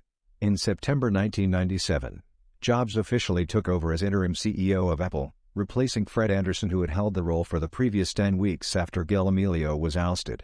In 1997, Steve Jobs took over as the interim CEO of Apple, which got abbreviated as ISO. He took no salary and signed no contract. His actions were not tentative. He wanted to get Apple back to focusing on great products, marketing and distribution. The company had drifted away from the basics. Running both Pixar and Apple was exhausting for Jobs. He said this period nearly killed him due to the grueling schedule and developing kidney stones. But he realized Apple needed him, so he decided to stay. There was a debate about whether Apple should license its operating system to other computer makers, the way Microsoft licensed Windows. Wozniak and others advocated for it, but Jobs resisted it. He preferred integrating hardware and software. When Jobs returned to Apple, he made killing the Macintosh clones a priority. He stopped allowing them to use new versions of the Mac OS, making their products less competitive. He eventually paid $100 million to buy out Power Computing's license. Jobs said licensing the OS was the dumbest thing in the world and cut into Apple's sales. One of Jobs' strengths was focus. Upon his return, he reviewed Apple's product line and cut lots of products, reducing them from dozens of confusing models down to a few clear choices. He banned PowerPoint presentations during the review, preferring open discussions. The review showed how unfocused Apple had become, churning out many products to satisfy retailers rather than out of a clear vision. Jobs slashed models and product variants to simplify Apple's line. "What are the 10 products you want to see Apple make?" he asked one manager. Focus and simplicity were key principles for Jobs. Jonathan Ive was the head of Apple's design team, but was planning to quit in 1997 due to the company's focus on profits over design. However, when Steve Jobs returned and announced that the goal was to make great products, Ive decided to stay. Ive grew up in London. His father was a silversmith who taught design. Ive attended Newcastle Polytechnic and worked at a design firm, where he designed products like an award-winning ATM machine. He was hired by Apple in 1992, but was unhappy under CEO Gil Amelio, who cared little for design. When Jobs took over, he initially looked for an outside world-class designer. But he bonded with Ive over a tour of the design studio. They began meeting regularly and developed a close relationship, with Jobs often dropping by Ive's studio. Jobs said Ive understood Apple at its core better than anyone, and that no one could tell Ive what to do except Jobs himself. Ive and Jobs worked closely together to conceptualize many of Apple's products. While Ive enjoyed analyzing the details of a design, Jobs was more intuitive. But they complemented each other well. Under their leadership, design became central to Apple's success. Apple's focus on design, enforced by Jobs and executed by Ive, saved the company. In 1998, Apple made a $309 million profit after multiple years of huge losses. Jobs and Ive forged one of the greatest design partnerships of their time. Johnny Ive and Steve Jobs shared a passion for design and simplicity. They aimed to simplify products by deeply understanding their essence and removing unnecessary parts. At Apple, design drove engineering, not the reverse. Jobs and Ive would conceive of products and the engineers had to make components fit. The design studio at Apple was a tightly controlled area where Jobs and Ive could meet, review product models, and refine designs. Jobs loved visiting the studio, sitting at the tables, and playing with product models to get a sense of products in the pipeline and how they fit together. Much of the design process involved an iterative conversation as Jobs and Ive walked around, discussed, and refined the models. They did not like rigid design reviews and presentations. Jobs and Ive obsessed over many details, including the design of product packaging. They aimed to make unpacking an Apple product a special experience. The key elements are a shared design philosophy of simplicity, focus on essence, design-driven product development process, tight collaboration in the design studio, and iterative, flowing conversation-based creative process, attention to details including packaging and the overall product experience. Johnny Ive, Apple's chief designer, conceived of the iMac design with a colorful and playful plastic casing. It conveyed a sense of simplicity and approachability. The see-through casing made the components inside visible, showing the engineering care. The recessed handle added to the friendly feel, though it was expensive to manufacture. Steve Jobs insisted on keeping it despite the costs. The initial plan was to make a network computer without a hard drive, but the CFO recommended adding a disk drive to make it a full desktop computer. Steve Jobs and John Rubinstein decided not to include a floppy disk drive, anticipating its obsolescence. Jobs was initially unimpressed with Ive's phone models but eventually loved one of them. He began carrying it around to show others. The design was radically different from existing computers. The manufacturing process for the translucent, colorful cases was complex and the cases cost over $60 each, 3 times the typical amount. But Jobs didn't ask for cost-benefit analyses. He just loved the design. When the design was shown to the ad team, they were shocked but couldn't say so. They suggested the name iMac, which Jobs eventually accepted. As the deadline loomed, Jobs erupted in anger at the slow progress, berating the team. But the iMac was completed just in time. At the rehearsal, however, Jobs fumed over the CD tray drive, demanding a slot drive instead. He nearly canceled the launch but was persuaded to go ahead with a promise to switch to a slot drive soon. A video for the launch featuring Johnny Ive had to be fixed at the last minute. But otherwise the launch went well, highlighting the new colorful iMacs to great fanfare. The key points are that the radical iMac design was conceived under Johnny Ive and pushed ahead by Steve Jobs despite significant costs and manufacturing challenges. Jobs' demanding nature caused eruptions of anger but also resulted in a game-changing product that brought Apple back to prominence. Steve Jobs was preparing for the launch of the new iMac in 1998. He was obsessive in rehearsals to make sure the show and product unveiling were spectacular. Jobs invited Steve Wozniak, Mike Markkula, and Mike Scott, although he had been estranged from them. He acknowledged their importance in starting Apple. When Jobs unveiled the iMac, he showed how computers looked currently, beige boxes, and then revealed the translucent, colorful iMac. He said it looked like it was from a good planet. A planet with better designers. The iMac was a hit. It was friendly, appealing, and brought in many new customers, especially those who had never bought a computer before or were Windows users. Bill Gates dismissed the iMac, saying that Windows PCs could catch up just by adding color. Jobs said Gates did not understand that the iMac was appealing not due to fashion or surface appearance alone. The iMac came in 5 colors, thanks to Johnny Ive. This kind of decision would have taken months at another company, but Jobs decided on it in half an hour. Jobs pushed to move the iMac from a CD tray to a slot drive, despite arguments that the slot drive would soon be behind technologically. Jobs insisted, saying it was what he wanted. When Steve Jobs returned to Apple as CEO, he showed that he could be an effective leader and manager in addition to being a visionary. He focused the company by cutting excess inventory, reducing the number of products, and simplifying the operating system software. Jobs adopted an aggressive and demanding management style. He would frequently berate people, but this motivated them to perform at their best. Tim Cook, who became Chief Operating Officer, was able to achieve Jobs' demanding standards through his operational rigor and discipline. Under Cook's leadership, Apple's operations became very efficient. Cook reduced the number of suppliers, forced them to cut deals to keep Apple's business, moved many next to Apple's plants, and cut the number of warehouses from 19 to 10.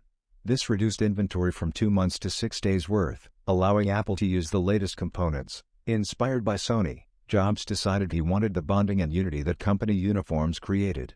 Despite resistance, he asked designer Issey Miyake to design a vest for Apple employees. Jobs then began wearing Miyake's black turtlenecks regularly himself. Though autocratic, Jobs fostered a culture of collaboration at Apple through frequent meetings and by insisting different departments work together. This deep collaboration and concurrent engineering allowed for the integrated design of Apple's products. Jobs would have job candidates meet with multiple top executives, not just managers in a specific department. In summary, Jobs became an effective manager and operations-focused CEO upon his return to Apple, not just a visionary.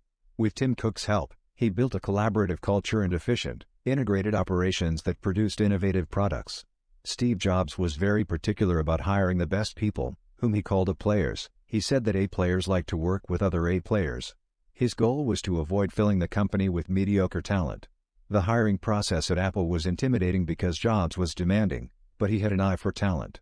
He once hired a designer on the spot after seeing a quick demo of an idea the designer had. Jobs' experiences at Next helped him mature, but he was still prone to occasional irrational or incorrect statements. However, his eye for detail meant he sometimes noticed small things others missed. Ed Willard, Jobs' mentor on Apple's board, spent over 2 years convincing Jobs to drop interim from his CEO title. Jobs finally did so in 2000. Rather than accepting a stock option grant, Jobs asked for an airplane so he could take his family on vacation. The board gave him a Gulfstream jet. In January 2000, Jobs unveiled OS X, which incorporated some of the software from Next. Although critics noted Apple didn't adopt the entire Next OS, OS X provided features the Mac desperately needed. Its release marked the moment Jobs fully incorporated himself back into Apple. When Jobs announced he would drop interim from his CEO title, the crowd at Macworld gave him a standing ovation. Although Jobs showed humility, the fans were thrilled at the news. In summary, by early 2000, Jobs had matured and was fully committed to Apple again. Under his leadership, Apple released OS X, which revitalized the Macintosh. His demanding nature and high standards continued to shape Apple into a company filled with players. Steve Jobs wanted to control the customer experience of buying an Apple product, including the retail experience. However, at the time most computers were sold through big chains where the staff were not knowledgeable about Apple's products. Jobs started secretly planning to open a string of Apple retail stores. He hired Ron Johnson from Target to develop the retail strategy. Jobs and Johnson toured a shopping mall to determine what they liked and didn't like. They decided the stores should be in high-traffic, expensive locations and should have only one entrance. The store layout should be simple and allow people to try the products. The board was hesitant about the retail store plan but approved a trial of 4 stores. Millard Drexler, the CEO of Gap, supported Jobs. Jobs and Johnson created a prototype store in a warehouse near Apple's campus. They spent months refining the layout and experience. Jobs frequently brought friends like Drexler and Larry Ellison to get input. Drexler suggested making the store layout simpler and less chopped up. Jobs agreed that simplicity and lack of distractions were key. Just before opening the stores, Johnson realized they had organized the stores around product lines, rather than the idea of the computer as the hub for digital experiences. They reorganized the stores at the last minute. In summary, Steve Jobs was intensely focused on controlling the customer experience, down to the smallest details. The prototype store allowed him to refine the retail environment to match Apple's brand. Ron Johnson, Apple's senior vice president of retail, came up with the idea of reorganizing the layout of the Apple stores around activities that people did with the products instead of just the products themselves. For example, having a movie area focused on editing home videos. When Johnson told Steve Jobs about this idea, Jobs angrily rejected it, saying they had spent 6 months designing the stores and it was too late to change them. However, on the drive to the store, Jobs realized Johnson was right. He told the team Johnson's new vision and said they would redesign the stores, even though it would delay the rollout. Most experts and analysts thought the Apple stores would fail. However, when the first store opened in 2001, it was very successful. By 2004, the stores were making $1.2 billion in revenue. Jobs was involved in every detail of the store designs. He focused particularly on the staircases and insisted the stone flooring use authentic Italian Pietroserena sandstone. The Genius Bar was Ron Johnson's idea. Although Jobs initially rejected the name Genius Bar, he soon told Apple's lawyers to go ahead and trademark it. The Fifth Avenue Glass Cube store in New York embodied many of Jobs' signatures: a cube shape, a signature staircase, high-tech glass, and a minimalist design. It was an immediate success and became Apple's most profitable store. Although Johnson originally thought the 18 glass panels on the side of the Fifth Avenue store looked better than 4 larger panels would, Jobs was interested in using new technology to install 4 larger glass panels. Even as he was sick, Jobs was envisioning ambitious new store designs. By 2011, 10 years after opening, there were 326 Apple stores, with the largest in London and Tokyo. Although the stores only accounted for 15% of Apple's revenue directly, they helped build buzz and brand awareness for Apple. That covers the key highlights from the passage on the development of the Apple stores under Steve Jobs and Ron Johnson. Let me know if you would like me to clarify or expand on any part of the summary. Here's a summary. Once a year, Jobs held a retreat for Apple's top employees called the Top 100. At the end of each retreat, Jobs would lead a discussion about what new initiatives the company should pursue. In 2001, as the dot-com bubble burst and many were predicting the declining importance of personal computers, Jobs came up with a new strategy. The Macintosh would become the digital hub that coordinates various digital devices. Apple would now make the software and devices that allow people to manage their digital lives. This strategy centered around FireWire, a technology that allowed for fast transfer of digital files between devices. Jobs saw that it could enable getting video from cameras onto computers, where the video could be edited. When Adobe refused to make video editing software for Macs, Apple created its own software like iMovie and Final Cut Pro. Jobs realized that the Mac as the digital hub allowed the connected devices to be simpler, since the Mac could handle more complex functions like editing video and photos. He also saw that this worked best when the devices and software were tightly integrated, which only Apple was positioned to provide. Apple's first integrated product for the digital hub was video. They made it easy to get video onto Macs, edit it, and then burn it onto DVDs to watch on TVs. Although Jobs initially missed the opportunity for CD burning, Apple soon caught up and developed iTunes software in the iTunes Store to allow people to easily organize and purchase digital music to burn onto iPods. Jobs aimed to make the process simple, just as the company had done with iMovie for video. In summary, although Apple was late to some opportunities, Jobs' vision of the Mac as the digital hub pointed the way toward a unified system of software and devices that transformed the music, movie, and photography industries. His focus on simplicity and an end-to-end solution gave Apple a unique advantage. Bill Kincaid, a former Apple engineer, created software called SoundJam that allowed Mac users to manage songs on the Rio MP3 player. In 2000, Apple bought SoundJam and brought Kincaid's theme on board. Under Steve Jobs' direction, they transformed it into iTunes. Jobs wanted to create an Apple Music player to work seamlessly with iTunes. He said existing players truly sucked. John Rubinstein, Apple's hardware engineer, couldn't find a supplier for a small enough hard drive. Then, on a trip to Japan, Toshiba showed him a 1.8-inch drive that could hold 1,000 songs. Rubinstein got Jobs' approval for $10 million to develop the iPod. Rubinstein recruited Tony Fadell, an entrepreneurial engineer who had unsuccessfully pitched MP3 players to other companies. Fadell assumed he'd be working on a PDA, but Apple wanted him to create an MP3 player to sync with iTunes. Rubinstein and Fadell clashed over who deserved credit for inventing the iPod, earning Fadell the nickname Tony Baloney. But they worked together to overhaul Portal Player's MP3 player to create the iPod. In April 2001, Jobs held a pivotal meeting to decide on the iPod's key attributes. Fadell presented proposals to Jobs, Rubinstein, Johnny Ive, and others. Jobs was impatient and said, "Don't worry about Sony. We know what we're doing, and they don't." The key decisions were made in that meeting, so in summary, the key steps were: 1. Buy SoundJam and turn it into iTunes. 2. Find a small hard drive and get approval for development. 3. Recruit Tony Fadell to lead the project. 4. Decide on the fundamentals at the pivotal April 2001 meeting.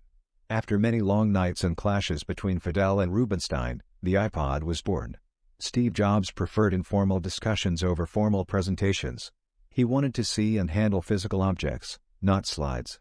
Tony Fadell showed Jobs 3 iPod models, hiding their preferred option under a bowl. Jobs quickly settled on the hard drive model. The process was quick compared to Fadell's experience at Philips. Phil Schiller suggested a track wheel to easily scroll through songs. Jobs loved the idea and put the team to work on it. Jobs immersed himself in the iPod's development daily and demanded simplicity. He insisted most functions be performed through iTunes on the computer, not the iPod itself. The iPod would have no on/off switch. It would simply go to sleep and wake up when used. The iPod came together with a hard drive that held 1,000 songs, an easy interface, fast syncing, and a long-lasting battery. The team realized it would be hugely appealing. Johnny Ive wanted a pure white iPod that felt significant, not disposable. The white headphones were also part of this vision of purity and flow. The ad team wanted to focus on the iPod's iconic nature. They proposed a silhouette dancing with the white earbuds. Jobs eventually agreed to that vision. Jobs realized the iPod's success would drive iMac sales and allow Apple to spend less on iMac ads and more on iPod ads, helping the whole brand. In 2002, Apple faced a challenge in getting people to buy music for their iPods. People had to buy CDs or download songs from file-sharing services. The music industry also faced a challenge from piracy services like Napster that enabled free song downloading. CD sales were declining. Music executives tried to agree on a standard for copy-protecting digital music. They approached Jobs, but Sony pulled out and the talks stalled. Instead, Sony and others created subscription services called PressPlay and MusicNet. They had clunky interfaces and restrictive rules. They flopped. Rather than enabling piracy, Jobs wanted to create a legal way to download songs that was simple and appealing. He believed most people wanted to pay if there were good options. Jobs proposed creating an iTunes store that sold songs for 99 cents each. Music companies would get 70 cents. Jobs argued a pay-per-song model would work better than subscriptions. Jobs insisted each song be sold individually, rather than whole albums. This was controversial, but Jobs argued consumers just wanted certain songs, not fillers. It took Jobs a year of negotiating to get the top record labels to agree to sell their songs on the iTunes store. They feared it would upend their business model, but they took the risk. The summary covers the key details around Jobs' proposal to launch the iTunes Store, including his vision for simplicity, his belief that people wanted to pay for music, his disagreements with record labels, and the year it took to get them to agree to sell on the store. The assistant identifies the major stakes and tensions around digital music at the time. Trent Reznor of Nine Inch Nails said that songs in an album support each other, which is how he likes to make music. However, Steve Jobs said that piracy and music downloads had already made the concept of albums moot. The only way to compete was to sell songs individually. There was a divide between people who loved technology and those who loved artistry. Jobs loved both and was able to bridge this gap. He said that tech companies don't understand creativity, but creative people are disciplined. Music companies don't understand technology and end up with poor technologists. Jobs understood both technology and artistry. Jobs worked with Barry Schuller, the CEO of AOL Time Warner, to convince music labels to join the iTunes Store. Schuller said piracy was a big problem and Jobs should argue that the iTunes Store could best protect music. Jobs showed the iTunes Store to Roger Ames, the head of Warner Music, who was impressed and agreed to join. Jobs and Ames hammered out details like how many times a track could be used. They then worked to convince other labels. The key person to convince was Doug Morris, the head of the Universal Music Group. Morris felt piracy was out of control and music companies lacked technology skills. He was smitten with Jobs' complete vision of the iTunes Store, software and the iPod. Morris brought in Jimmy Iovine, who was also impressed. They agreed to quit working with Sony and join Apple. Sony was a counterexample to Apple. Though they had great consumer electronics and music artists, divisions didn't work together. Andy Lack negotiated with Jobs to have Sony sell music on the iTunes Store. Lack realized it was both insane and necessary. Though Jobs claimed to want a partnership, he never actually gave them a cut of iPod sales, as Lack wanted. Jobs seduced Morris and Ames but Lack stayed isolated. Jobs tried to seduce Lack but Lack knew not to fall for it. Though Sony agreed to join the iTunes Store, the relationship remained contentious because Jobs and Lack often clashed. Jobs thought Lack had a big ego and didn't understand the music business. Lack thought Jobs was solicitous but a dick. Here's a summary. Steve Jobs wanted to launch the iTunes Music Store to provide a legal alternative to music piracy services. He spent a lot of time convincing major record labels and musicians to allow their music to be sold through the iTunes Store. The iTunes Store launched in April 2003 with over 200,000 songs at 99 cents each. It was wildly successful and sold over 1 million songs in the first 6 days. This shocked the music industry and demonstrated how much people were willing to pay for legal and convenient access to digital music. When Microsoft executives saw the iTunes Store, they realized how far behind they were. They knew they needed to build their own music service to compete, but struggled to replicate Apple's success in working with record labels and creating a user-friendly service. Initially, the iPod was only compatible with Mac computers. But Apple's executives eventually convinced Jobs it made business sense to make the iPod compatible with Windows PCs as well. However, they then had to decide whether to also create iTunes software for Windows. Jobs argued they should do it right, so Apple developed their own iTunes for Windows. Allowing the iPod to work with Windows PCs and creating iTunes for Windows helped Apple reach many more customers and boosted iPod sales. But Jobs still preferred to create a fully integrated experience between Apple's hardware and software. So in summary, through perseverance and vision, Steve Jobs built the music industry's first successful online music store and convinced his own company to take the steps to make the iPod and iTunes compatible with Windows, even though it wasn't his initial preference. And this combination of the iPod, iTunes, and the iTunes Store went on to revolutionize the music industry. Steve Jobs decided to port iTunes to Windows, allowing it to reach a much wider audience. This was controversial, as Apple had originally promised music companies that iTunes would only be for Macs. But most music companies eventually agreed. The launch of iTunes for Windows was a successful event. Bono even appeared on video to praise it. Jobs declared it the best Windows app ever written. Microsoft was not happy about iTunes for Windows. Bill Gates saw it as Jobs controlling both hardware and software, the same strategy as with the Mac. Microsoft's Zune music player failed against the iPod. Jobs attributed this to Microsoft lacking passion for music. Sony was in a good position to compete with Apple in digital music, since it had a music company and a history of innovative devices. But it was divided into divisions that didn't work well together. Sony worried that an easy music sharing system would hurt music sales. Sony's attempts at a music service and Walkman competitor failed. Other competitors tried different strategies against Apple. Real Networks tried to create a service that would work with iPods and other devices, but Jobs stopped it. Rob Glazer of Real Networks said Steve is a one-of-a-kind guy. Apple kept improving the iPod, releasing the popular iPod mini and iPod Shuffle. The iPod came to dominate the market. The iTunes Store was also a huge success. It sold 1 million songs in 6 days, 70 million in its first year, and 1 billion by 2006. The success of iTunes built up Apple as a trusted service for payments, identity, and more. So in summary, a consistent theme was Jobs' insistence on fully integrated products that provided an end-to-end experience controlled by Apple. Competitors tried different strategies but failed against Apple's passion for music, constant innovation, and seamlessly integrated products. The iPod and iTunes led to Apple's dominance in music and built its reputation in e-commerce.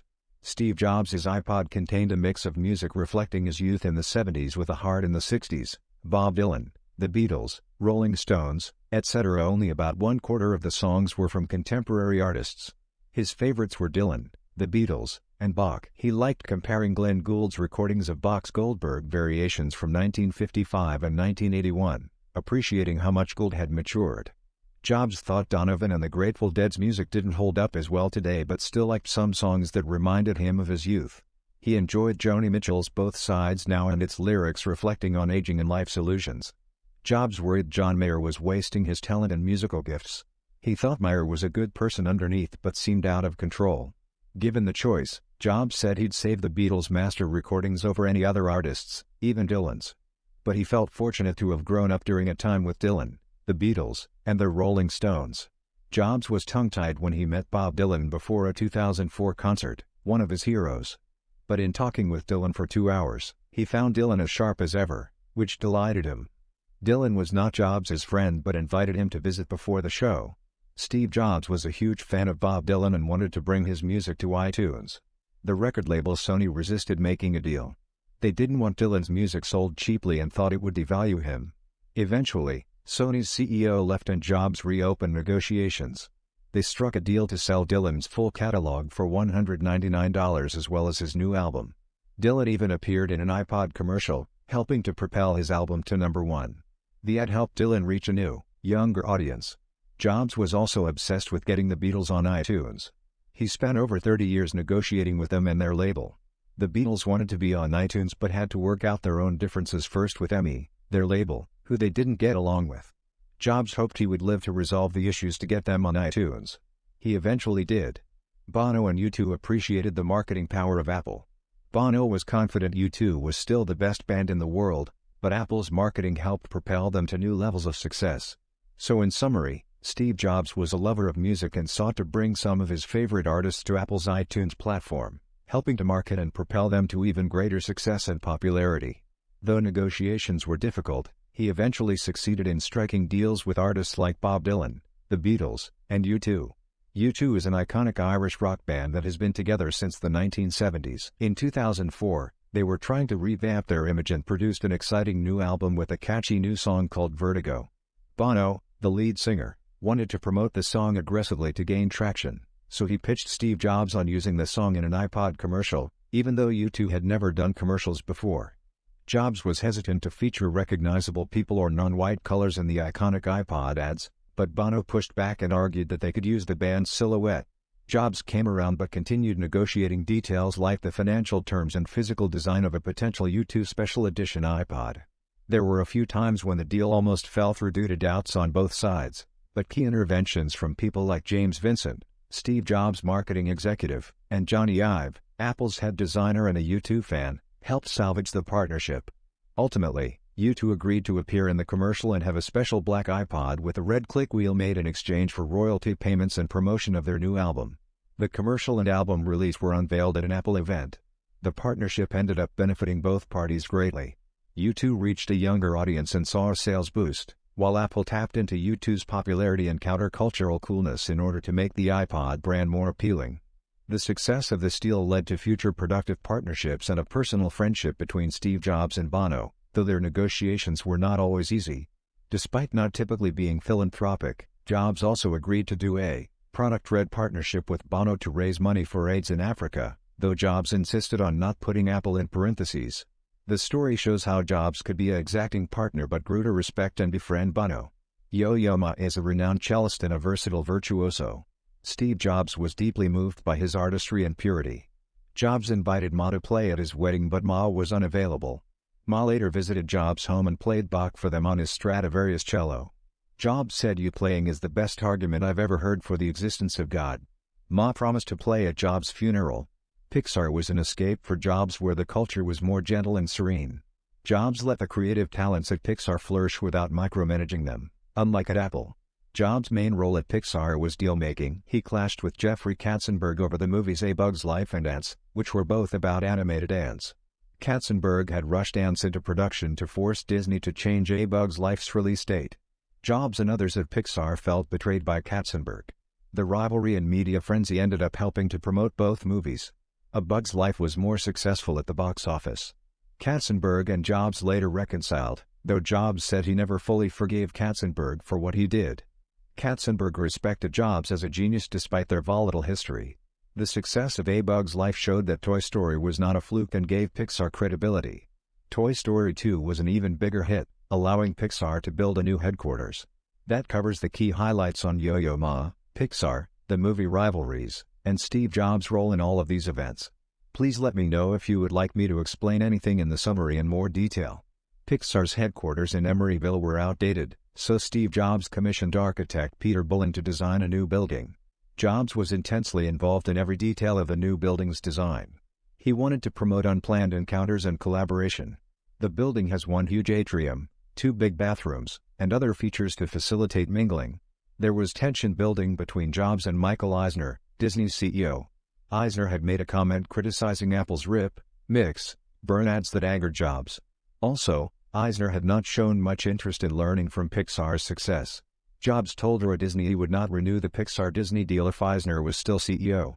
Eisner sent an intemperate email to Disney's board claiming that Finding Nemo, Pixar's upcoming film, was okay but nowhere near as good as their previous films. However, when Finding Nemo was released, it became Pixar's biggest hit yet, grossing over $800 million worldwide. It won the Oscar for Best Animated Feature Film. Its success gave Pixar a lot of leverage in negotiations with Disney. Jobs made Disney a very one-sided offer for a new distribution deal in which Pixar would own the films and characters completely and just pay Disney a 7.5% distribution fee. The goal was clearly just to force Disney to negotiate seriously. Steve Jobs and Pixar had a distribution deal with Disney that was expiring. Disney CEO Michael Eisner wanted to get Pixar to renew the deal on his terms. Eisner felt he had leverage because Disney owned the rights to Pixar's movies and characters. He threatened to have Disney's animation studio make Toy Story 3 without Pixar. Jobs and Pixar were unhappy with Eisner's leadership and management style. Jobs publicly criticized Disney's recent movies as embarrassing duds. Jobs wanted to end negotiations. Disney CEO in waiting Bob Iger did damage control with Jobs to try and save the Pixar relationship. Iger was more sensible and easier to work with than Eisner. Iger was named Disney CEO in 2005, replacing Eisner. He immediately called Jobs and said he valued Pixar. Jobs was thrilled, as he liked Iger. Iger and Jobs negotiated a deal for ABC TV shows to be on the new video iPod. This helped build their relationship and trust.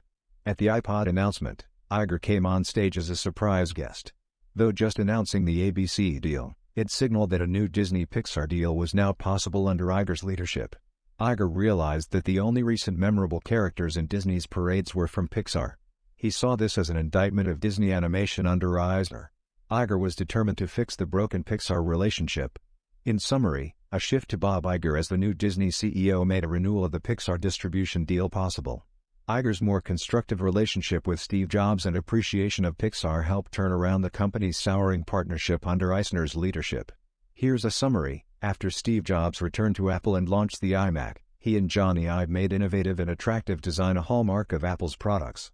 Some of the models were more successful than others, but they helped differentiate Apple's computers and drew publicity. One example was the Power Mac G4 Cube, released in 2000. It was an 8-inch cube, the size of a tissue box, with a slot for CDs but no buttons or fan. Its minimalist sophistication exemplified Jobs' design aesthetic. As Jobs said, its thoughtful exterior suggested a thoroughly considered interior design.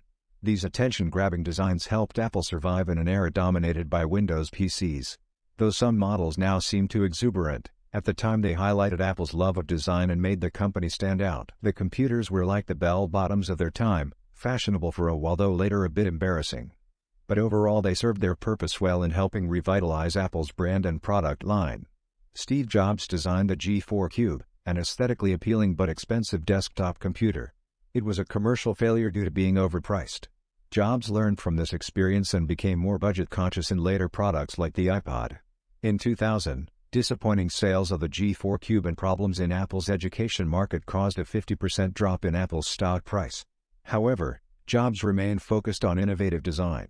He and Johnny Ive designed the flat-screen iMac to resemble a sunflower. In 2005, Jobs made the decision to transition the Mac from the PowerPC chip to Intel chips. This was a complex task that took 18 months of planning with the board and negotiations with Intel CEO Paul Otellini. The transition was successfully completed ahead of schedule, impressing even Bill Gates. Despite portraying himself as indifferent to money, Jobs pushed for and received enormous stock option grants from Apple's board of directors. However, a plunge in Apple's stock price in 2000 rendered his options worthless for a time. A 2001 Fortune magazine cover story portrayed Jobs as an example of CEO greed due to the stock options, though they were actually worthless. Jobs demanded and got another massive options grant from the adoring board in 2001. Overall, the summary depicts Jobs as a complex figure with regards to money and design. He was budget-conscious and learned from expensive failures like the Cube, but also pursued advanced and striking designs. He cultivated an image of being unconcerned with money but demanded lavish compensation and perks from Apple. The board largely acceded to his wishes due to his leadership and vision. In October 2003, Jobs went in for a routine abdominal scan that revealed a tumor on his pancreas. The doctors initially feared the worst and warned Jobs to get his affairs in order. But further tests revealed it was a rare, treatable form of pancreatic cancer called an islet cell neuroendocrine tumor. Jobs refused the recommended course of surgery and instead tried alternative therapies like extreme diets, juice fasts, acupuncture, and herbal remedies. His friends and family urged him to have the surgery, but he resisted. Art Levinson, the CEO of Genentech, and Andy Grove, the CEO of Intel, both cancer survivors, tried unsuccessfully to persuade Jobs to have the operation. His wife Lauren also tried but said he really was not ready to open his body. Jobs regretted his initial refusal of surgery. His alternative method seemed motivated by his desire to maintain personal control and avoid invasive procedures. But in the end, the cancer could not be cured without surgery and chemotherapy. The standoff between Jobs and his doctors was enormously frustrating and nearly ruined some friendships. But after 9 months of alternative methods, Jobs finally agreed to surgery in July 2004. The story illustrates Jobs' penchant for trying to exert extreme control over his environment and believing he could bend reality to his will through sheer force of mind. But cancer cannot be cured that way. After resisting for so long, Jobs finally had to yield to the normal medical approach. Jobs was diagnosed with pancreatic cancer in October 2003 but resisted surgery for 9 months due to his stubbornness and desire to insist that things go the way he wanted. In July 2004, tests showed the tumor had grown, forcing Jobs to face reality. He had surgery to remove part of his pancreas. Unfortunately, the cancer had spread to 3 spots on his liver. Jobs kept his continuing health issues a secret and told people he had been cured. Surprisingly, he agreed to give the 2005 Stanford commencement speech where he was very personal about his cancer diagnosis. He told 3 stories from his life to illustrate major lessons. The speech was simple, intimate and very moving. For Jobs' 50th birthday in 2005, his wife threw a small surprise party with close friends and colleagues including Tim Cook, Johnny Ive, and Alice Waters. Cook had done well running Apple during Jobs' absence but was happy to recede into the background when Jobs returned. Though Cook wasn't a product person, Jobs made him chief operating officer. 2 of Jobs' top lieutenants, John Rubinstein and Abhi Tavanian, decided to leave Apple around this time. Rubinstein was upset about Cook's rise and frazzled after working for Jobs for 9 years. Tavanian had made a lot of money and was ready to retire. Jobs considered Tavanian's departure a huge loss. John Rubinstein, the head of Apple's hardware engineering, frequently clashed with Johnny Ive, the head of design, over engineering feasibility of new product designs. Ive would push the envelope and propose bold designs that were difficult to actually build, while Rubinstein focused on practicality and meeting schedules. Jobs usually sided with Ive in these disputes. There were several clashes over design details that Rubinstein thought were impractical or too expensive.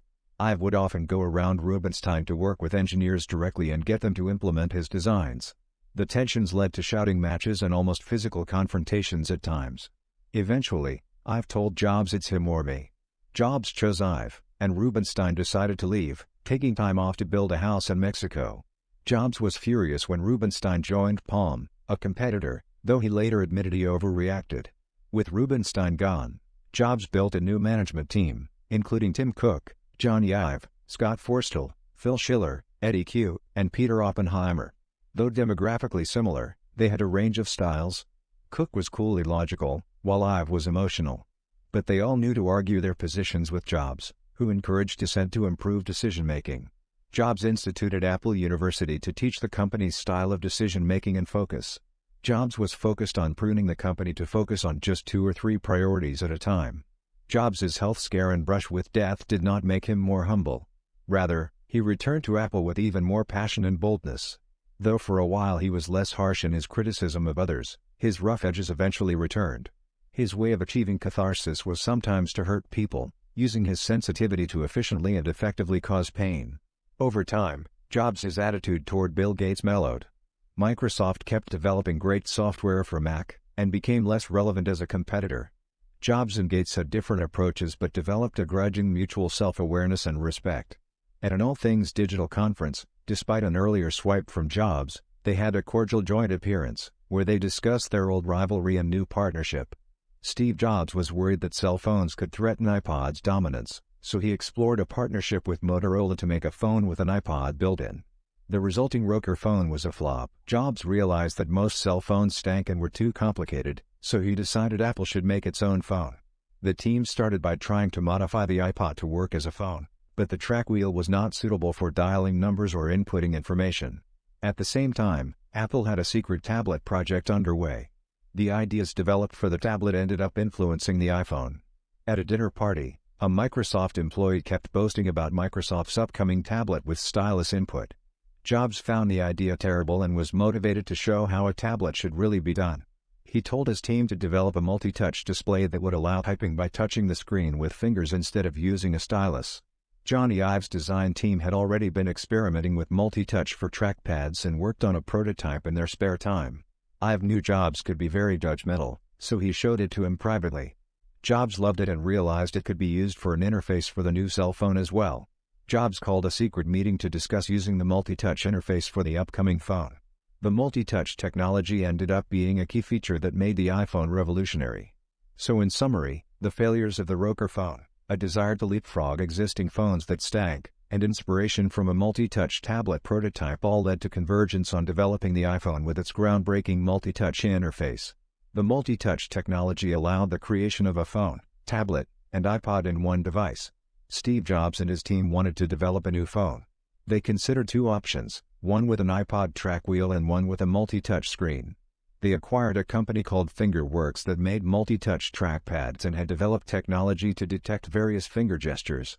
After 6 months of work on both options, Jobs decided they should proceed with the multi-touch screen phone, which was riskier but more innovative. The team decided not to include a hardware keyboard, instead opting for a non-screen software keyboard that could change based on the task. This made the interface very flexible. Jobs was very involved in refining the multi-touch interface over 6 months. Many features like swipe to open and sensors to detect when the phone was by your ear came out of creative brainstorming sessions. Originally the iPhone was going to have a plastic screen, but Jobs wanted glass that was durable and scratch-resistant. They found a company called Corning that had developed Gorilla Glass in the 1960s but never marketed it. Corning produced as much Gorilla Glass as possible in under 6 months to meet Apple's demands. At the last minute, Jobs decided the original aluminum case design he had approved was not right and they needed to start over, putting most of the focus on the glass display. The new design was austere yet inviting. They had to redo much of the internal components to make the new design work, but Jobs insisted. The final design was tightly sealed, with the case not even allowing the battery to be changed. Jobs wanted tight control over the user experience. In summary, the development of the original iPhone featured a risky bet on multi-touch technology, creative brainstorming around the interface, Jobs' perfectionism and micromanagement of the design, and a last-minute big change that required starting from scratch but produced an iconic design. The process was difficult but resulted in a transformative product. By early 2008, it was clear that Steve Jobs' cancer was spreading. He was experiencing increased pain and eating problems that caused him to lose 40 pounds that spring. His eating disorders and restrictive diets had been problematic since his teenage years.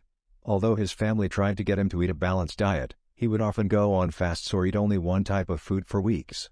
His eating problems got worse in 2008 and caused a lot of stress for his family. In March 2008, Fortune published an article about Jobs' health problems and the backdating of Apple stock options. Jobs tried unsuccessfully to convince Fortune not to publish the story. When he appeared at the iPhone 3G launch in June 2008, he was very thin, which overshadowed the product announcement. In July 2008, Joan Achara of the NY Times wrote a column criticizing Apple's lack of transparency regarding Jobs' health. Jobs called Achara and accused him of being a slime bucket, but did give him some off-the-record information about his health struggles. However, it was not the full truth about how serious this situation was. There were increasing concerns about Jobs' weight loss and health that caused Apple's stock price to drop. The company continued to insist that it was a private matter. In summary, 2008 was a difficult year for Steve Jobs in terms of his deteriorating health and his struggles to maintain his privacy around his illness. His eating disorder and cancer symptoms caused significant weight loss and other problems that he tried to hide from the public as much as possible. Steve Jobs' health declined significantly in 2008. His weight loss and gaunt appearance worried shareholders and Apple employees. In August 2008, Bloomberg News accidentally published Jobs' pre-written obituary, causing Apple's stock price to drop. Jobs reacted with humor, saying reports of my death are greatly exaggerated. Jobs' friend Doug Morris visited him in October 2008 and was surprised to see how ill Jobs looked. Jobs attended Morris's charity event for cancer research but felt very ill the whole time. Jobs canceled appearances in December 2008 and January 2009. He wrote a misleading letter in January 2009 attributing his weight loss to a hormone imbalance with a simple remedy. In reality, his cancer had spread to his liver. Due to legal requirements as CEO of a public company, Jobs took a medical leave of absence in January 2009. His friend Bill Campbell considered resigning from Apple's board to protect Jobs' privacy but stayed on after determining he could do so legally. Board member Jerry York was angry about the company's lack of transparency regarding Jobs' health. His criticisms were reported anonymously in the press but confirmed after his death. Other board members defended the company's actions as legally sufficient. Jobs' doctors repeatedly suggested a liver transplant, which he finally agreed to in January 2009. However, he was unable to receive a transplant in California in time due to a shortage of donors with his blood type and lower priority as a cancer patient. Jobs' wife Loren monitored organ donor websites and determined Jobs would not receive a liver in California before June 2009, even though doctors said he would need a transplant by April. Steve Jobs was able to get on liver transplant waiting lists in both California and Tennessee by using his private plane to fly to hospitals for evaluations. This practice of multiple listing favors wealthy people but is allowed. Jobs' friend George Riley knew the head of transplant at Methodist University Hospital in Memphis, James Eason. Eason was willing to add Jobs to the Tennessee list and evaluate him in Palo Alto. In March 2009, Jobs' health was declining rapidly. He moved up the waiting lists in Tennessee and was at the top, but no liver became available for over 3 weeks. Finally, a liver from a young car crash victim became available, and Jobs flew to Memphis for the successful transplant surgery. However, the cancer had spread during the wait.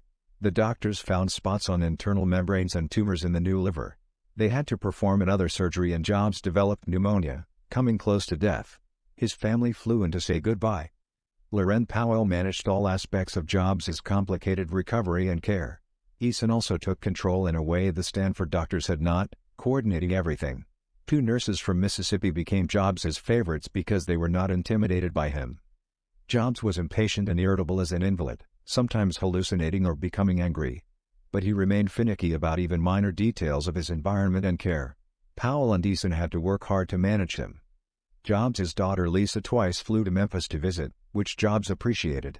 But in general, as he recovered, Jobs' difficult personality reasserted itself. He remained a picky eater, insisting on tasting many fruit smoothies before approving one. Eason finally convinced him he needed to eat for medicine, not taste. Jobs enjoyed visits from Tim Cook and others at Apple, where details of new products under development buoyed his spirits. Riley arranged a private tour of Sun's studio in Memphis, where Jobs wanted to hire their young tour guide for iTunes. At the end of May, Jobs flew back to California on his private jet, accompanied by his wife and sister. Cook and Ive met them on landing, marking Jobs' return home.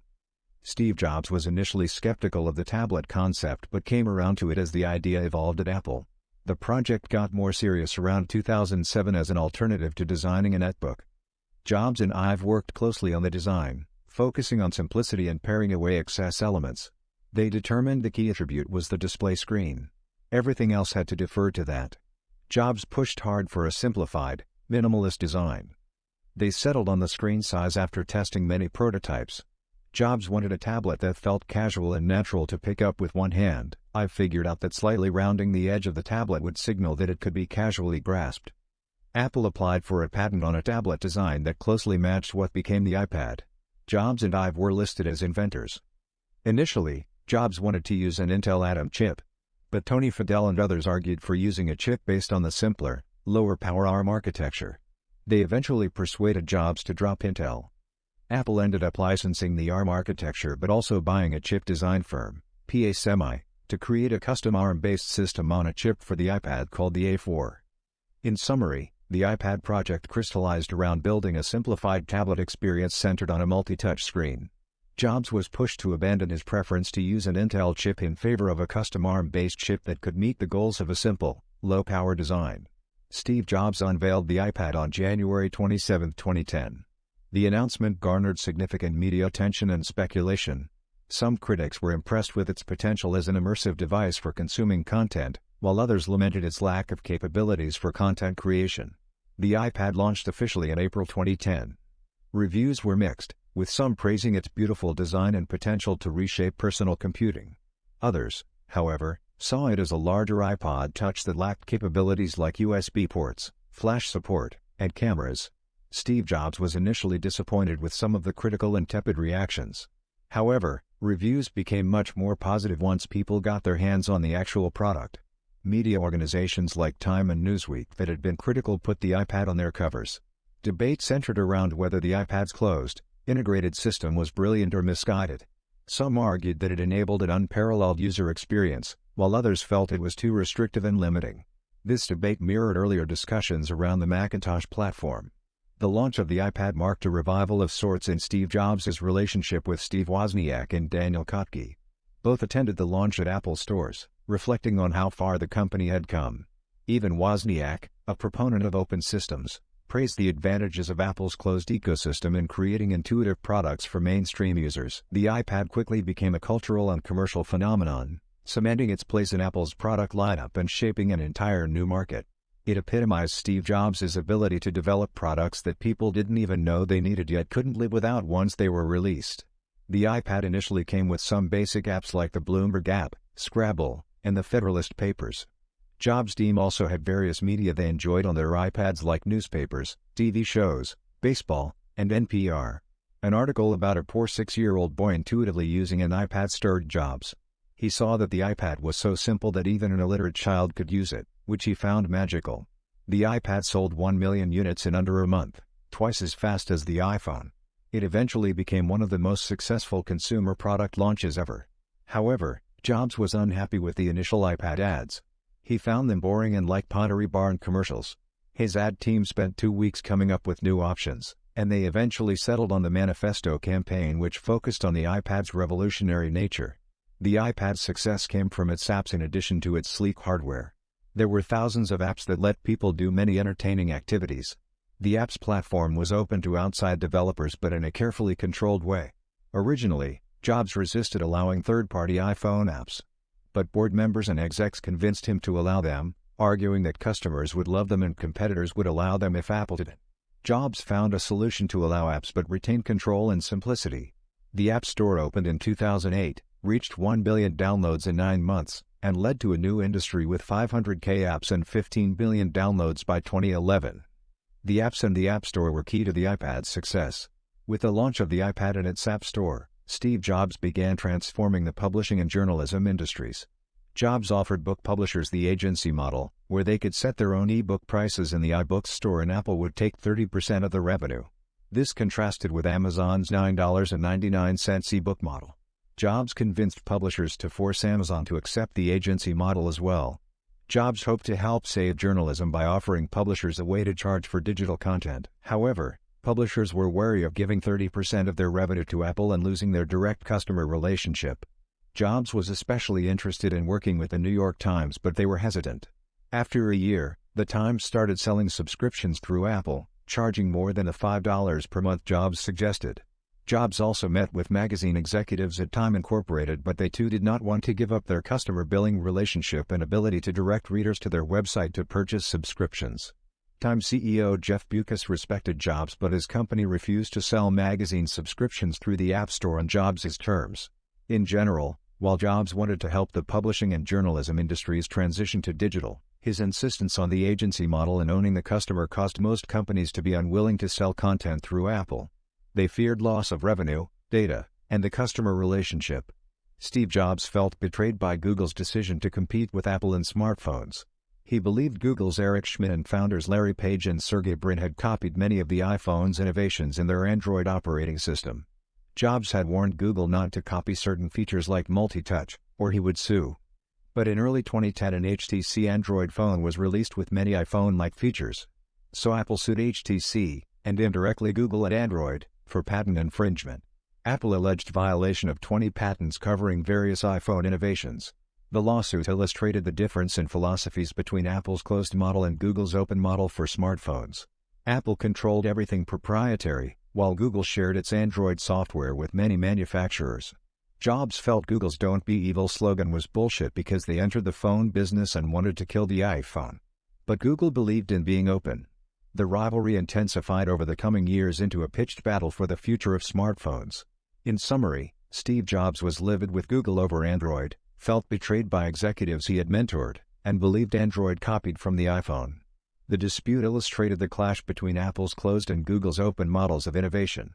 The fight would shape the smartphone wars for years. Steve Jobs was furious when he saw Android, calling it a stolen product and vowing to destroy it. He felt Google had copied many of the iPhone's features and designs. The dispute highlighted a debate over closed versus open systems. Apple integrated hardware and software, while Google licensed its operating system to many hardware makers. Jobs believed in tight control of the user experience, while Google believed open led to more choice and innovation. Bill Gates sided more with Google's open approach, believing competition led to greater consumer benefits. But Jobs insisted the coherence thing of tying software and hardware together produced superior results, even if it meant fewer options. Jobs' insistence on control was also seen in Apple's refusal to allow Flash on the iPhone or iPad and its strict curating of apps allowed in the App Store.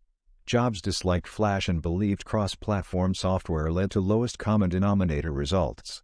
The App Store rules were initially too restrictive, leading to controversy and Jobs' apology, though he still believed in the need for some guidelines.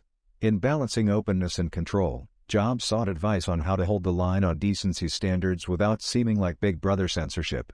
But an advisory group on the issue never formed. Jobs declared, "We have a moral responsibility to keep pornography off iOS devices," a stance that also caused controversy regarding censorship and limitation of choice. In the end, the summary depicts Jobs as a strong believer in tight integration of Apple's systems and strict control of the user experience, for better and at times for worse, in marked contrast with the more open approach championed by Google and some other Silicon Valley figures. His desire for end-to-end control shaped many of Apple's most controversial decisions during his final years as CEO. Ryan Tate, editor of Valleywag, emailed Steve Jobs criticizing Apple's control over app approvals and censorship of porn. Jobs responded defending Apple's policies which aim to protect users' privacy and security. Jobs and Tate went back and forth, with Tate arguing for more openness and freedom of choice, and Jobs arguing that Apple's control and censorship were to benefit and protect users. Jobs ended up personally insulting Tate. Many praised Jobs for openly defending Apple's positions, but others saw Apple as increasingly arrogant, controlling, and the man that they had rebelled against in their famous 1984 AD. Apple's board and leaders like Al Gore worried about Apple's arrogance. Jobs denied it. The launch of the iPhone 4 in 2010 demonstrated the tension between design and engineering in Apple.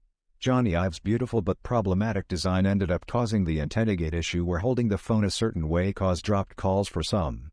Jobs was initially defensive but then personally hurt by the criticism. Apple conducted studies showing the issue was minor but real. Jobs flew back and gathered old advisors to help address it. They prepared for a press conference to explain the issue and offer a fix. In summary, Apple under Jobs pursued bold designs and policies with confidence but sometimes crossed the line into arrogance in the eyes of critics. The antenna gate issue was a high-profile example of where a focus on design led to an engineering issue that caused a public relations crisis. Jobs navigated it by acknowledging the problem, explaining it, and offering a fix. Here's a summary. Jobs began planning for the iPad 2 immediately after the initial iPad launched. He wanted it to be thinner, have front and rear cameras, and have a smart cover. Jobs focused on designing a detachable cover that could connect to the iPad magnetically. He wanted a cover that showed off the iPad's design rather than hiding it. After reading an article on magnets, Jobs gave it to Johnny Ive's design team, who created a magnetic hinge to allow the cover to snap onto the iPad. The smart cover and iPad 2 were designed together to ensure the magnets and hinge lined up perfectly. Jobs saw this as another example of integrating the software and hardware.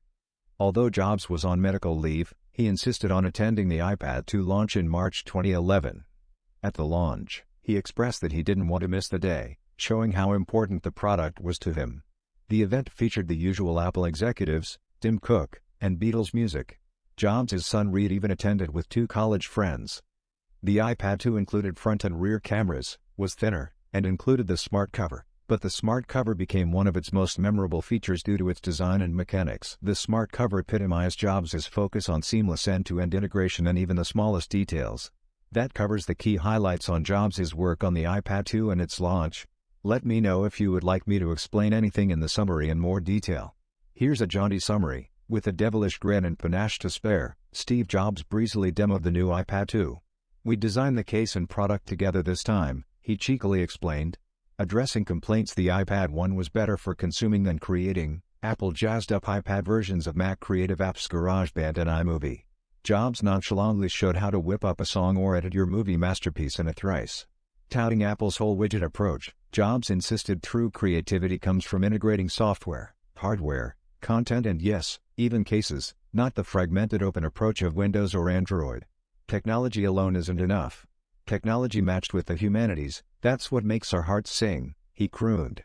Feeling chipper after the launch, Jobs joined family and friends for a lavish lunch where, to everyone's surprise, he heartily indulged in fresh juice, pasta and ice cream. "Living with constant pain and mortality reminds you not to make long-term plans," he advised. "But you must force yourself to think long-term sometimes." For example, his plan to build a luxury yacht, designing new models whenever bored or dissatisfied. Though worried he might not see it finished, he persevered. "If I quit, I'll really be pissed if I live another 2 years." Showing off the sleek minimalist models, Jobs admired the 40-foot-high, specially made glass walls. The chief Apple Store engineer designed support for their immense weight. "I may die and leave Loren with a half-built boat, but must keep going," he said. Celebrating his 20th anniversary soon, Jobs reflected on his good fortune in Loren. "Not only is she smart and beautiful, she's turned out to be a really good person." He teared up remembering exes but knew he ended up in the right place. Admitting he was often selfish and demanding, he said living with me is not a bowl of cherries. Usually forgetting anniversaries, he planned a surprise, revisiting their wedding hotel. Unable to book their old suite, Jobs offered to pay another guest to swap. The man kindly said after 20 years, "Please take it. It's yours." Jobs found their wedding photos and created huge prints in an elegant box with a heartfelt note recounting their journey together through joy and sorrow. It ended, "My feet have never returned to the ground." He made copies for their kids, so they can see I was once young. With a flourish, Jobs had shared his softer side, and his vision for technology married with humanities in the post-PC devices to come. The digital hub concept had transformed Apple from niche computer maker to the world's most valuable tech company. Now he foresaw the hub moving to the cloud, access granted by small personal devices. And that, jauntily delivered, was the iPad 2 story according to Steve Jobs. Steve Jobs wanted to move Apple's content and services to the cloud so customers could access them on any device. In 2008, Apple launched MobileMe, a subscription service to sync content across devices, but it was poorly executed and received negative reviews. Jobs berated the team responsible. By 2010, competitors like Google and Amazon were focusing on cloud services. Jobs made improving Apple's cloud offerings a priority. They developed a new strategy around iCloud. Despite health issues, Jobs unveiled iCloud at Apple's 2011 Worldwide Developers Conference. It provided free storage and automatic syncing of content across devices. Jobs saw it as a way to lock customers into the Apple ecosystem. Jobs wanted to build a new showcase headquarters for Apple. He spent years working with architects on concepts and models for a striking, enduring campus. He saw it as his legacy. In summary, despite some initial struggles, Apple launched iCloud in 2011 to seamlessly sync customers' content across devices and lock them into the Apple ecosystem. Around the same time, Jobs began working on plans for a new futuristic campus to serve as his legacy at the company. Steve Jobs' health was deteriorating in 2009, but he was determined to stay alive to see his son Reed's high school graduation in June 2010. Reed looked a lot like his father at 18 and shared his father's intensity, but he inherited his mother's sweetness and empathy. Reed idolized his father. After Jobs got sick, Reed spent his summers working in a Stanford oncology lab studying colon cancer genetics. His senior school project was on the research he did there. Jobs was proud of Reed's enthusiasm for the intersection of biology and technology. Reed grew up fast in 2009 when Jobs was very sick. He helped take care of his younger sisters, but once Jobs stabilized in 2010, Reed regained his playfulness. Despite his illness, Jobs remained involved in everyday family life, like helping Reed get reservations for a date or going to see Reed compete on a kids' quiz show. Jobs was determined to attend Reed's high school graduation in June 2010, despite his health issues. He said it was one of the happiest days of his life to be there to see Reed graduate. They celebrated with a family party afterward where Reed danced with his mother and sister. Jobs' love for his family and determination to fight his illness so he could continue to be there for them shone through, despite his ongoing health struggles. His pride in his son's accomplishments and hopes for his future were also evident. Jobs had a closer relationship with his son Reed than with his daughters. Reed had a similar temperament to Steve, introverted and intelligent. Jobs took Reed to see the plans for the new Apple campus and offered him one of his bicycles before he passed away. Jobs' relationship with his daughter Erin was more distant. Erin wanted her father's attention and affection. Her main hope was that her father would take her to the Oscars. Although Jobs canceled their planned trip to Kyoto twice, they eventually went in 2010, which made Erin really happy and helped improve her relationship with her father. Eve, Jobs' younger daughter, was self-assured and not intimidated by her father. She was determined to make it to the Olympics in horseback riding. Eve was good at persuading her father and understood his personality well. Jobs came to appreciate Eve's spirit, which resembled his own. Jobs had a loyal but complicated relationship with his wife Loren Powell.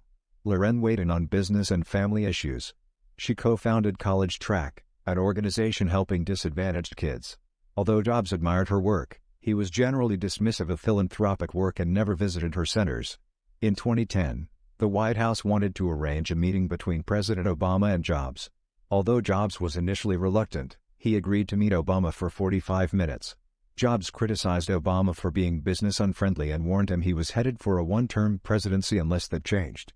Steve Jobs' health issues flared up again in early 2011. He lost his appetite and experienced pain throughout his body.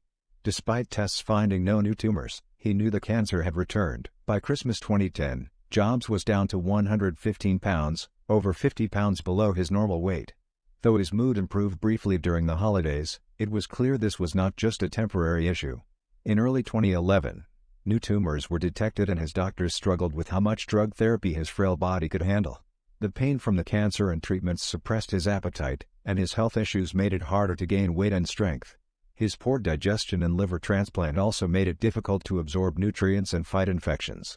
His extreme weight loss exacerbated his pain by reducing fat layers around pain receptors. His psychological attitude toward food, like his youthful fasting and diets, also made eating a challenge. His wife and cook tried to get him to eat high-quality protein and healthy dishes, but he often just stared at the food and dismissed it as inedible. The one time he showed interest in eating pumpkin pie, his cook made one from scratch, but it's unknown if he actually ate it. His poor eating was putting a lot of tension on his family. In summary, a vicious cycle of health issues, treatments, pain, and an inability and unwillingness to eat caused Jobs to become very emaciated and frail, worrying friends and family. But his attitude still remained feisty, as seen in his political discussions and desire to help with Obama's ad campaign. Steve Jobs had been diagnosed with pancreatic cancer and multiple medical issues. His health was deteriorating, and he went on medical leave in January 2011. Jobs was reluctant to go on leave and see doctors. His wife Lauren Powell had to push him to get properly treated. His doctors had trouble coordinating his care. Eventually, Powell held a meeting and put together a new team and regimen focused on pain management and nutrition. Thanks to targeted cancer treatments based on gene sequencing, Jobs was able to stay ahead of the cancer for a while. But his prognosis remained uncertain. Jobs said either he would be one of the first to beat a cancer like this or one of the last to die from it. During his medical leave, Jobs received several visitors. His daughter Lisa came and reconciled with him. Google's Larry Page visited to get advice on being a CEO. Bill Clinton and Bill Gates also visited Jobs.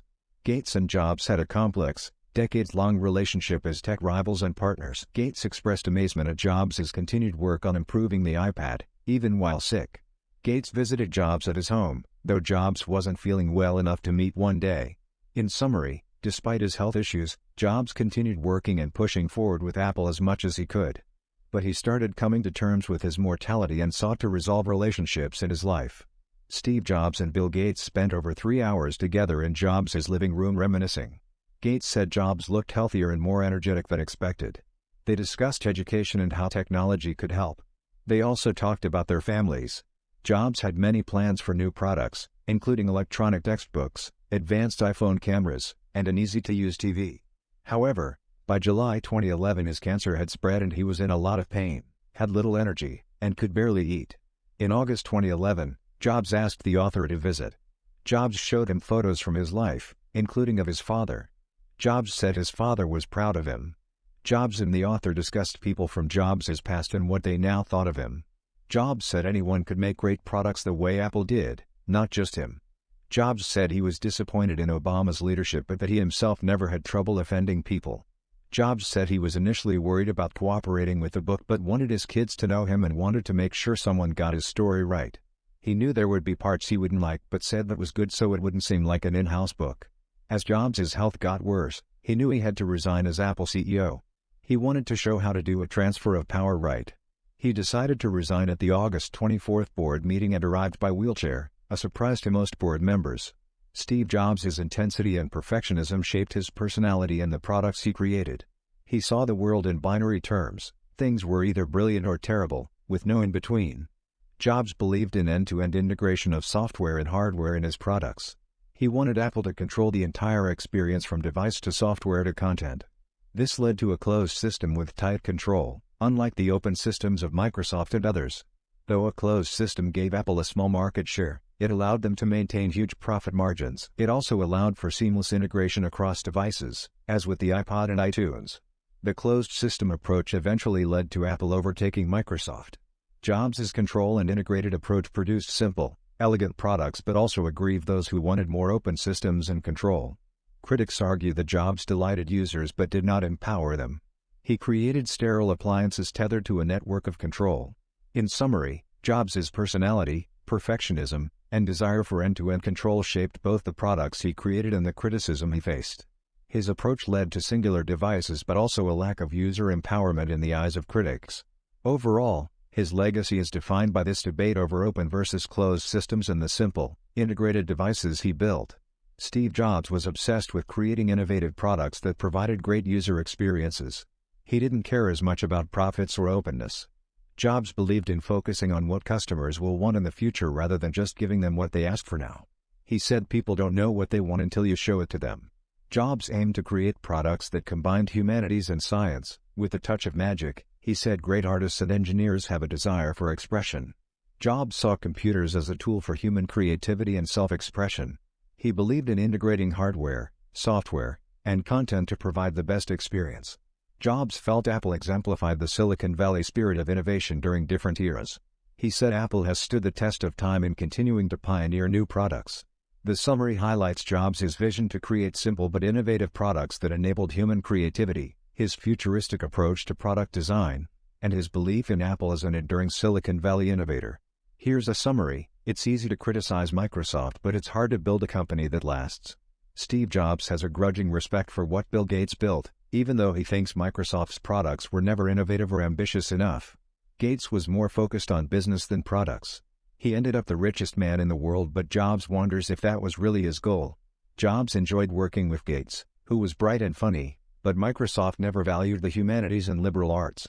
Even when they saw the Macintosh, Microsoft couldn't copy it well. Jobs has a theory about why big companies like IBM and Microsoft decline. They become monopolies, so they start caring more about sales and revenue than products and innovation. The salespeople end up running the company instead of the product engineers. This happened when Scully took over Apple from Jobs, and when Ballmer took over Microsoft from Gates. Jobs hated it when people started companies just to cash in, not to build something lasting. He wanted to build a company that would endure for generations, like Disney, HP, and Intel. Jobs was brutally honest and encouraged that in others. He would openly criticize people and products that weren't good enough. But someone had to maintain high standards. Jobs kept pushing for innovation, like Bob Dylan went electric to evolve his art. If you're not busy being born, you're busy dying. Jobs was driven to contribute to humanity and society, to express his appreciation for those who came before him. He wanted to add to the flow of human achievement however he could. Jobs was 50-50 on believing in God or an afterlife. He hoped something of our consciousness survives death, but maybe it's just an on-off switch. Maybe that's why I never like to put on-off switches on Apple devices. Here's a summary of the sources. Interviews with Steve Jobs, colleagues, friends, and family. Walter Isaacson's biography of Steve Jobs on Linz Meyer's Apple Confidential 2.0. Michael Moritz's Return to the Little Kingdom. Leander Connie's Inside Steve's Brain. Jeffrey Young's Steve Jobs, The Journey as the Reward. PBS documentary Triumph of the Nerds. Articles from Playboy, Time, Newsweek, Fortune, The New York Times. The sources cover Jobs' life from childhood through the early days of Apple and the development of the Macintosh computer. They include interviews with and accounts by people who knew Jobs personally and worked with him to provide insights into his personality, leadership style, and vision. Audio tapes of interviews about the development of the Macintosh are archived at the Aspen Institute. The author thanks Deborah Murphy for finding them. The design team for the original Macintosh included Steve Jobs, Andy Hertzfeld, Bill Atkinson, Susan Kare, and others. They aimed to build an easy-to-use computer for regular people. John Scully was recruited as Apple's CEO in 1983. At first, he and Jobs had a good working relationship, but tensions grew over time. The Macintosh was launched in January 1984 with a dramatic Super Bowl ad. It was initially very successful and helped popularize the graphical user interface. Bill Gates and Microsoft built software for the Macintosh, including Word and Excel. But Gates also saw the Mac as a threat to Microsoft's DOS system, so Microsoft developed the competing Windows operating system. This led to a rivalry between Jobs and Gates. By 1985, Jobs' leadership at Apple was under challenge. After an attempted coup failed, Jobs resigned from Apple and founded a new computer company called Next. Next built an advanced but expensive computer workstation. After initial struggles, Next found success selling to universities and corporations. Jobs' friend Ross Perot provided crucial investment. Jobs tried to get IBM and then Gates' Microsoft to invest in Next, but they partnered with each other instead. Next was unable to compete with Windows-based PCs. But its technology and operating system eventually found new life when Apple acquired Next in 1996 and brought Jobs back as CEO. So in summary, after being ousted from Apple, Jobs founded Next, built an innovative computer and software platform, struggled in the marketplace, but ultimately used Next as the foundation for reviving and transforming Apple. His banishment from Apple thus set the stage for his triumphant return. Steve Jobs was ousted from Apple in 1985 but returned as CEO in 1997 to help revive the company. He simplified the product line, made a deal with Microsoft, and launched a new advertising campaign. He oversaw the development of innovative new products like the iMac, iPod, and iTunes. Jobs hired designer Jonathan Ive, who helped create Apple's stylish and iconic designs. Tim Cook joined as COO and helped streamline Apple's operations and supply chain. Under Jobs' leadership, Apple released a series of successful products starting in the late 1990s and 2000s that returned the company to profitability and established it as a technology leader and cultural icon.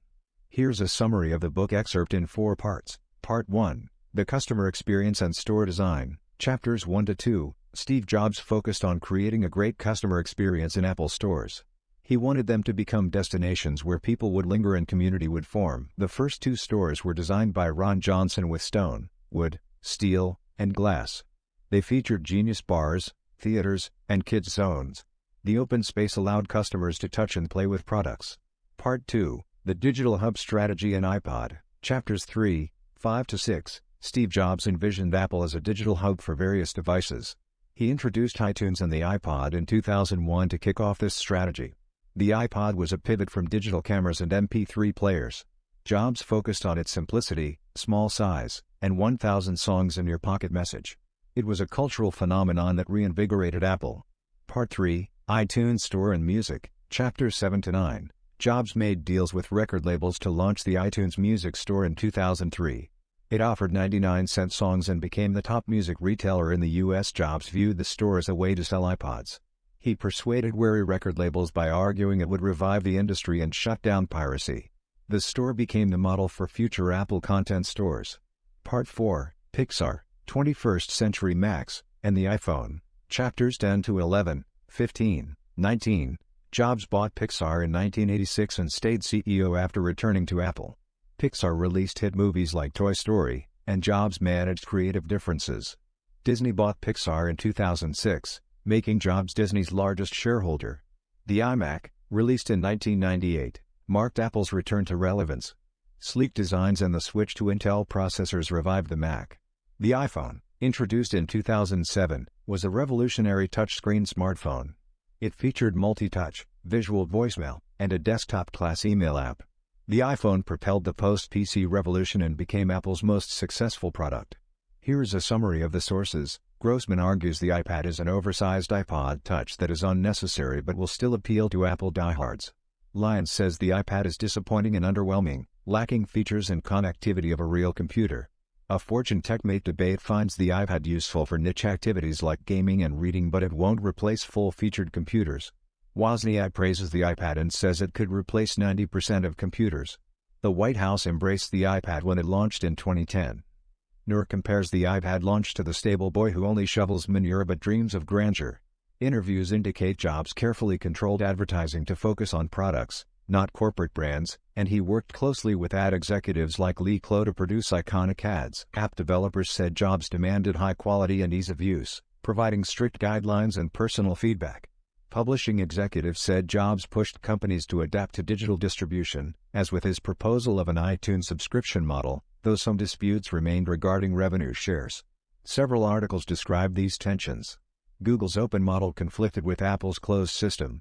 Though once allies, tensions emerged over Google's entry into smartphones and other areas. Apple blocked Flash and other technologies from its devices. AntennaGate revealed flaws in iPhone 4S design which Jobs addressed in an open letter. To Infinity covers launch of iPad 2 and iCloud, as well as plans for a new Apple campus. Discussions of family and health matters, including Jobs' relationship with daughter Lisa and his 2011 medical leave. Also mentions meetings with Obama and Bill Gates. Final sections discuss Jobs' legacy and impact. Zittrain and Dr. O argue that Apple exerts too much control over its platforms. The summary covers the key highlights from each source, including main arguments, events, and quotes. Please let me know if you would like me to explain or expand on any part of this summary. Here is a summary of the requested items. Now, Song, by The Doors, released in 1967. Margaret Burke-White, renowned Life magazine photojournalist. The Bourne Ultimatum, 2007 action thriller film starring Matt Damon. And Bowers, Apple's first head of human resources and facilities. Stuart Brand, creator of the Whole Earth Catalog. The Brandenburg Concertos, violin concertos composed by Johann Sebastian Bach. Braun Company, German consumer products company noted for innovative designs. Richard Brautigan, American counterculture poet and novelist. Breaking Away, 1979 coming-of-age comedy drama film. Breakout, popular 1970s video game. Chris Ann Brennan, S.J.'s high school girlfriend and Lisa Brennan Jobs' mother. Lisa Brennan Jobs, S.J.'s daughter with Chris Ann Brennan. Larry Brilliant, counterculture figure who participated in the eradication of smallpox. Sergey Brin, co-founder of Google. Brother Bear, 2003 Disney animated film. Briar Brown, Pixar head of human resources. Tim Brown, IDEO CEO and industrial designer. Brown-Eyed Girl by Van Morrison, released in 1967. Warren Buffett, renowned investor and chairman of Berkshire Hathaway. A Bug's Life, 1998 Pixar animated film and Disney/Pixar's second collaboration. Elizabeth Buemiller, New York Times journalist. Frank Burge, criminal defense attorney who defended S.J. and Steve Wozniak. Burroughs Company, manufacturer of adding machines and early computers. Bill Burton, former Obama administration official who joined Apple's PR team. Nolan Bushnell, co-founder of Atari and Chuck E. Cheese's Pizza Time Theater. Here is a summary of the page range you specified: -97, 229 to 30, no entries. Goldberg variations, Bach, 413 to 14, Johann Sebastian Bach's work, performed by Glenn Gould. Goldblum, Jeff, 307, reference to actor Jeff Goldblum.